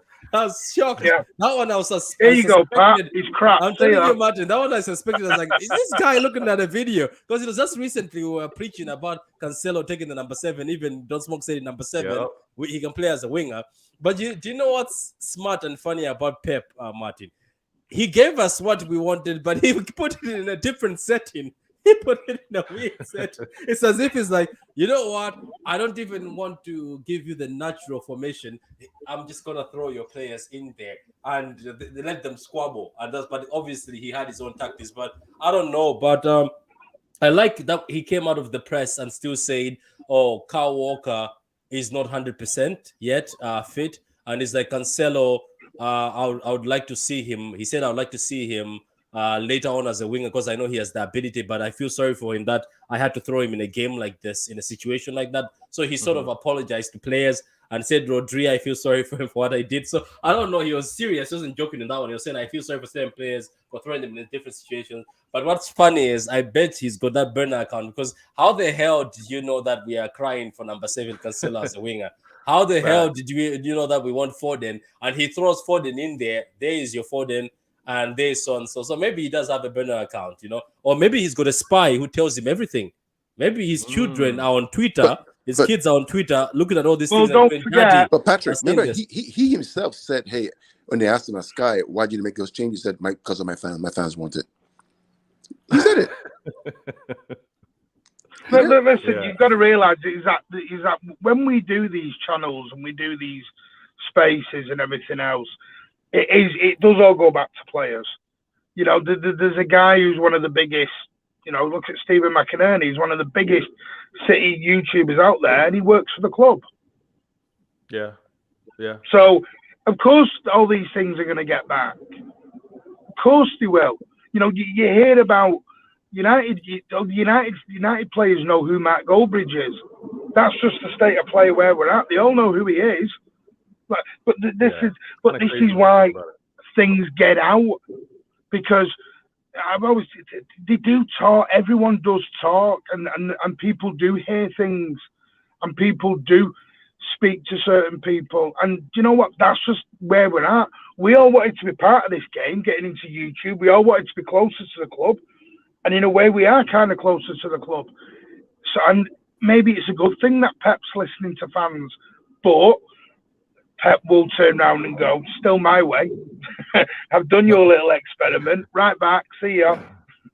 No, we'll see. We'll see in the Champions League final if he really listens to fans. Yeah, thank you. Because we've been saying, Martin, keep it simple. Don't smoke. We've been saying, keep it simple, better. So okay, this is what I'm gonna say. If we reach a Champions League final, I'm telling you, and he does madness, I don't think people are gonna be quiet.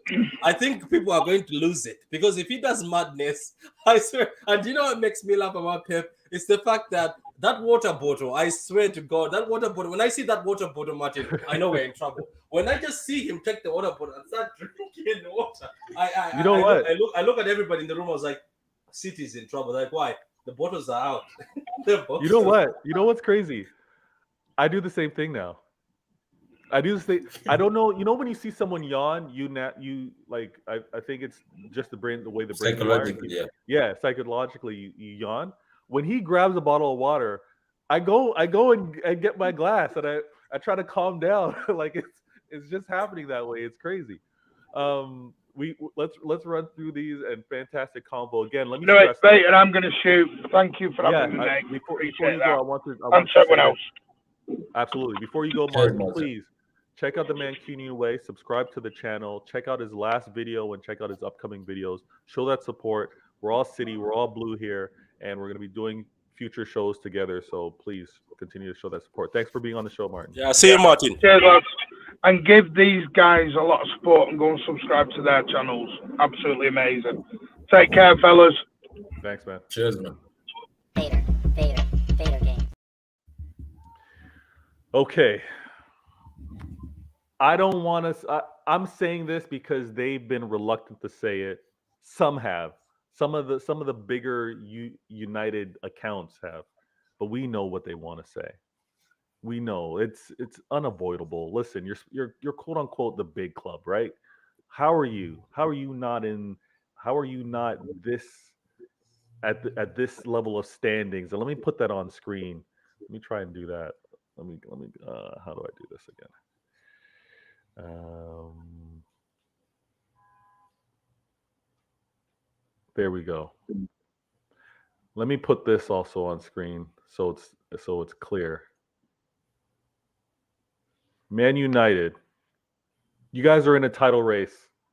Stop denying it. Stop trying to be coy. Stop trying to do the whole Liverpool underdog stuff. Own it. You're Man United. You're supposed to be a big club. Look at where you are. You're fourth in the league right now, behind Newcastle. Arsenal and City, yeah, we're up there. But if we look at these points, only 4 points separate you and us. United, stop it. Stop being coy. Stop being shy. That's not you. You're in a title race, and I know it's ahead of schedule. Maybe the same way Arsenal are saying they're ahead of schedule with their project or their process. But yeah, it's year one for Ten Hag. He's doing well. How are you gonna look at the performances that you're having and say you're not in the title race? Let me move because I know I'm blocking it. Look at that run that you have. Don't. The same way I'm not gonna let Arsenal not feel the heat is the same thing I'm gonna be doing with United fans. This heat is real. There's no let's wait for next year. The same way we've been talked about taking opportunities when it comes to us in the Champions League.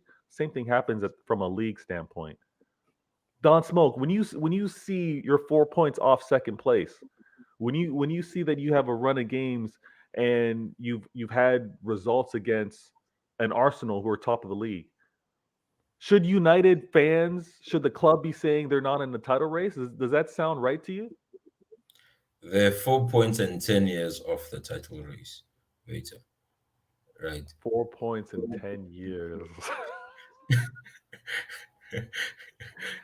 Oh Right. man. Like, you see, the thing of the title race is pressure and expectation. Right. It's easy to do well when there's no expectation or pressure. Because right now no one expects them to do anything. Mm, That's why the real test is always okay. When we expect you to do something, what do you do? Right. That's why with Arsenal now, if you see them dropping points, it's not the same team that was picking up points. That no, now the world, everyone's eyes are on you, and do you, and that's what, and that was Liverpool, right? When they were in that spotlight, right? It's easy to perform well and no one gives a shit. And yeah. that's why Newcastle have actually been doing well, Great right? point. It's like Great point. no one really expects much from you. If you a draw is seen as a win.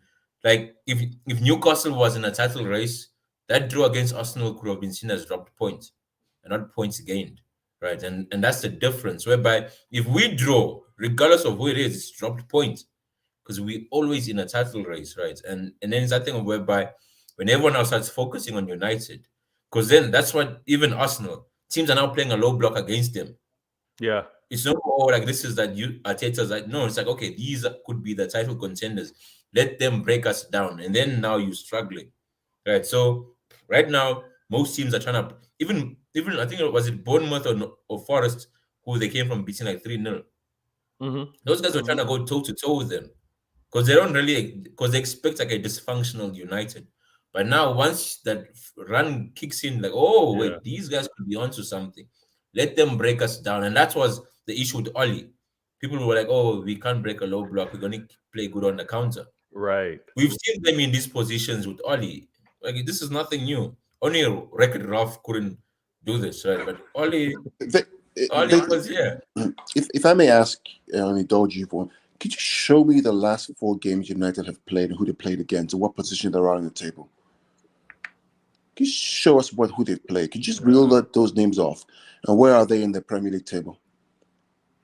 So the last 4 games they played was the previous game was Bournemouth. They got So a Bournemouth or 3-0. what? Bournemouth or let me look at the table. While you do that, let me 8 just years or 7 years. right, 17th or 18th, right? Let's see. Yeah. Yeah. Okay, I have the facts. Hold on a second. Let me just pull the data up so I can see the table. So Bournemouth are 16th in the table. Who else is next? And after that, Wolves. before that game, they played Wolves and won 1-0. Wolves are 19th in the table. Okay. And then before that game, they won 3-0 versus Nottingham Forest. So Forest are 15th in the table. Yeah. Yeah, and then going back to league play, the game before that one would have been Fulham. They won 2-1. Okay, so Fulham Without are the highest. Mitrovic. Yeah. I remember Mitrovic wasn't fit. The main striker, main guy wasn't there. Yeah. So the run of games, last 3 or 4 games, have been teams in the bottom 4, 5 of the table, correct? Yeah. Okay. Yeah. Okay. You're So right. get excited, United fans. Okay. Well, you know what? You're actually you know what? That's a fair point, and this is Because why Villa, I think Villa beat them 3-1. Like, can you see just yeah, before Fulham, yeah, Villa just beat before them that, 3-1 in the yeah. league. So So my bad. United, you aren't in a title race. You've been slapping up those at the bottom of the league. that's why I My said 10 bad. years. That's why I included 10 years. Like, it's 4 points, but 10 years. Like, No. Veta, tell them. Yeah, you're in the title race. Be happy. Okay. Be happy. Be happy. You know what? What's the next game? Go scroll down. City. The next, City. yeah, their next game in the league will be us. City. And then Arsenal. And then Jan what? What's 14th. next? Then Arsenal, then Crystal Palace, then Then back to Leeds. Leeds. Then Yeah. Everton. Okay, we'll see. There'll be a bit of Yeah. normalization. Like, Yeah. in software engineering, there's something called normalization, right? It's when you bring things back to normal, right? What does that? All What right. is that? What is the whole? So okay, let's not again. You know what? When you look at the data, when you go, and this is why Gundalorian, Don Smoke, and Patrick, when you take the time and you actually go into the weeds of things, this is a fugazi. United and this run has been against, no disrespect, it's been against the bottom of the league. It's been against the bums. No disrespect. Relegation No, merchants. no, guys. You beat who's in front of you. United, you're Oh, doing perfect. Mwah, Rashford is back.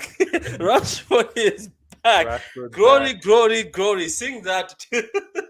Casemiro's the best DM in the league. Yeah, you know what? I'm torn. But defending, I'm torn. you see, best DM defending against who? That's always the question. Like, do you even know the striker of those teams? Lingered That is, in midfield. Lingered in midfield. Not enough for us. You know, like I'm gonna have to say this, and this might have to be a topic to revisit, but more evidence needs to be collected. I'm sorry, United, a good run. You're fourth. I'm hearing you shouldn't be in a title race. I'm hearing that you are in a title race. More evidence needs to be collected. Um, they're in because the right top now four. That's they they're are in in the a. top four. That's There for we sure. go. There we go. I'm gonna adjust that moving forward. Top four battle, United. You're in it. We'll see what happens moving forward. That's why I love having you guys on the show. Vader game. All right. Last but not least, and I know for some it's not a priority. I get it. Um, Bigger titles to chase, but like Patrick just said, you play what's in front of you. And if you're like me, if you have a chance to win, you want to continue winning. You may not have to put out your most killer 11, but you're going to put out the squad that makes sense for success, right? While managing other competitions that are in front of you. And I'm going to put this on screen. Let's see here. Where did I have that?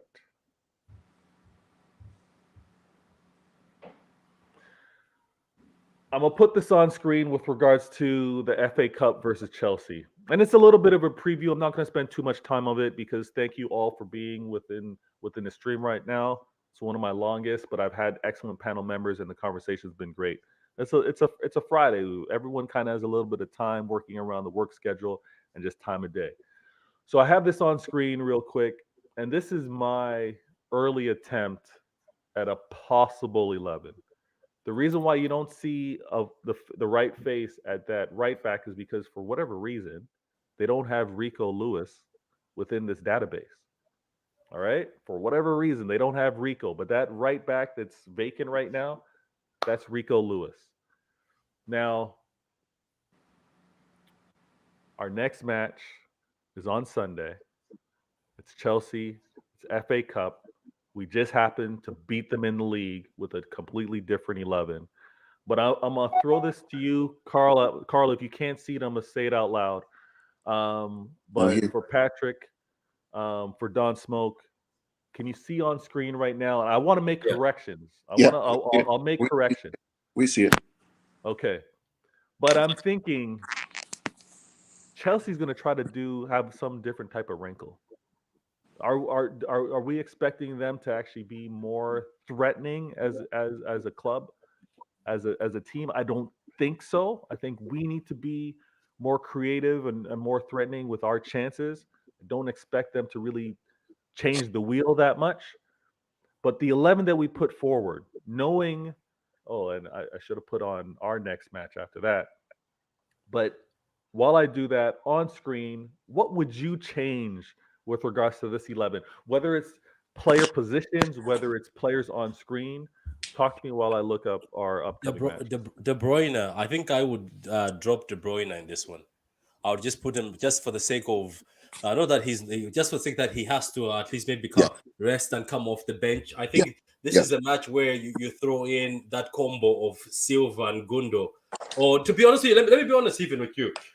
I would go crazy in this particular match. I would give Grealish that opportunity everybody's crying for in this match. So where De Bruyne is, there'll be Grealish next to Phillips and next to Silva. So that'll be Jack in there, inside there, Jack. And if maybe, Really? maybe Hold during on. We're gonna do this one. Let's stop top. Let's start from the top bottom. Let's start top bottom though. Yeah. If you solve the midfield problem, you solve everything else. Okay. All right. Okay. We'll start with the Put midfield. speed in there, isn't it? Speed. Is I would Phillips do in the right position? Phillips, Foden, Bernardo, midfield. Phillips, Foden, and Bernardo. Okay. Midfield. Okay. I think you have energy. You have two energy guys, Phillips and Foden, and Bernardo with the control. So who's going to be your left winger? I would do Palmer. I would do Jack. I would do Jack, Alvarez, and Palmer. Also, you would rather have Foden inside than at the wing in this case. They're gonna switch anyway.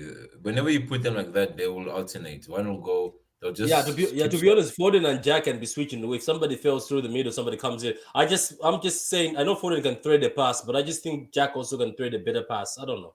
I just feel like that. But to be honest with you, have you seen this team? Sorry, Doctor. Have you seen this team you put out like this? I would just be interested to see this team, even if we get slapped. But the only thing about this team is there's a lot of energy and youth, and that's what I know. And don't smoke even say the thing about Gundo sometimes and De Bruyne together. It becomes when we are being attacked. There's Phillips. He's very fast. Foden will not just let his man run past him. You know, Foden will run with you to the end. After the contract, Foden will. I know that contract, man. Foden, come on, man. If you are listening to us, Foden, come on, man. I'm losing battles here. Starboy battles are being lost. Well, now we're bringing Rico Lewis. Thank God to Lewis, because Starboy battles are being lost. The fullback, right? So the thing is this: normally, if Gomez plays, Pep would have a Walker, right? Pep Yeah. always will always have one who will stay. So you won't see Gomez and Lewis, right? Because he prefers Lewis going up. If you see Gomez, you're probably gonna see a Walker sit back to make it a three, Am I right? the only one who thinks this? Well, as what Don't Smoker said. Uh, I'm the advocate for Gomez, even though people have gone as far as saying that's the worst signing City have ever made. You guys, I think Wow. they hype each other like that on Twitter. I think Gomez came in City at a time where Walker was gone, and guess what? Exactly. What I thought when I was seeing this is when Gomez came, and if Walker was still around and Cancelo's not playing, you guys could have Yeah. been saying, "Oh my God, Gomez is the best," because Gomez could have been given the freedom of bombing down that left and getting inside, doing those crosses, because Walker and anybody will be doing the back three. And Don't Smoke is right. With Walker there, I'm telling you, Gomez would cook because this kid has got a foot when trying to cut in. That's why he was called the assist king. But the thing is, he came in, Walker wasn't there. The next partner he has to play with that side was Cancelo, and both of them have the same mindset: is attack, attack. And guess what? There was gaps, and it becomes very difficult. So people, I don't know when they're saying this. They're like saying Gomez is the worst signing. Come on, guys. This is the same kid who was the second best player behind Foden in the Under 17 World Cup. This is a kid who was called the assist king, and you're saying he's here. First of all, this is the funny thing about us City fans. We give everybody one season. We one season for you to embed yourself in the league and Pep system. Yeah. But Gomez, the energy, Don, he's the worst signing we've ever seen. I No, remember I think Zinchenko being no, roasted no, like this too. I no, remember but Zinchenko being roasted.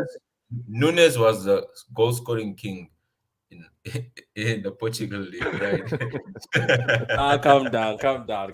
No, it's Gomez. Okay, don't smoke. I trying to say that you cannot save Gomez. He's 21 years No, no, old. no, you He's can, just but human. you need Walker.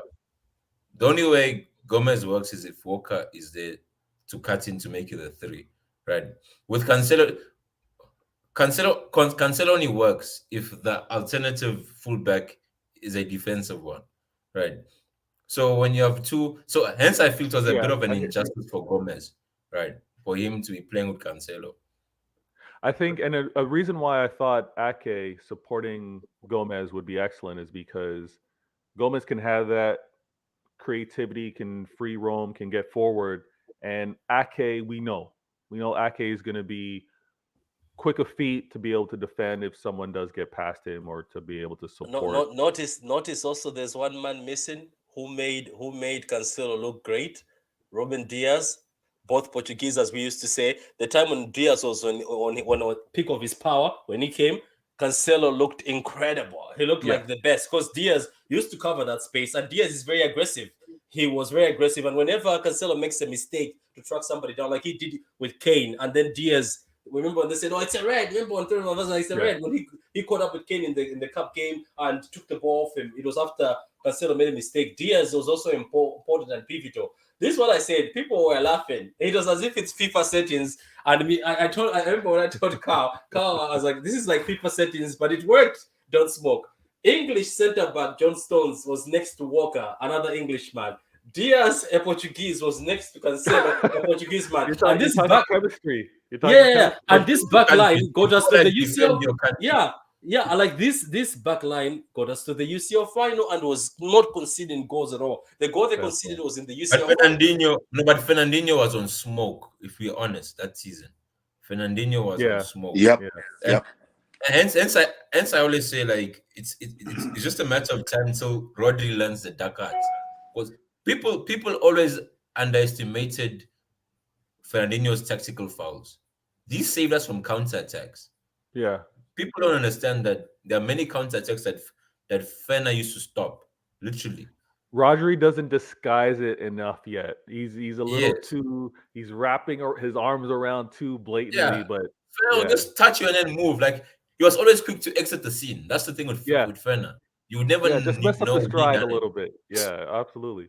Now, again, a lot's going to change with regards to this 11, but this is kind of like me spitballing and getting the feedback from you guys because when we look, and I'm gonna put this on screen. Where is it?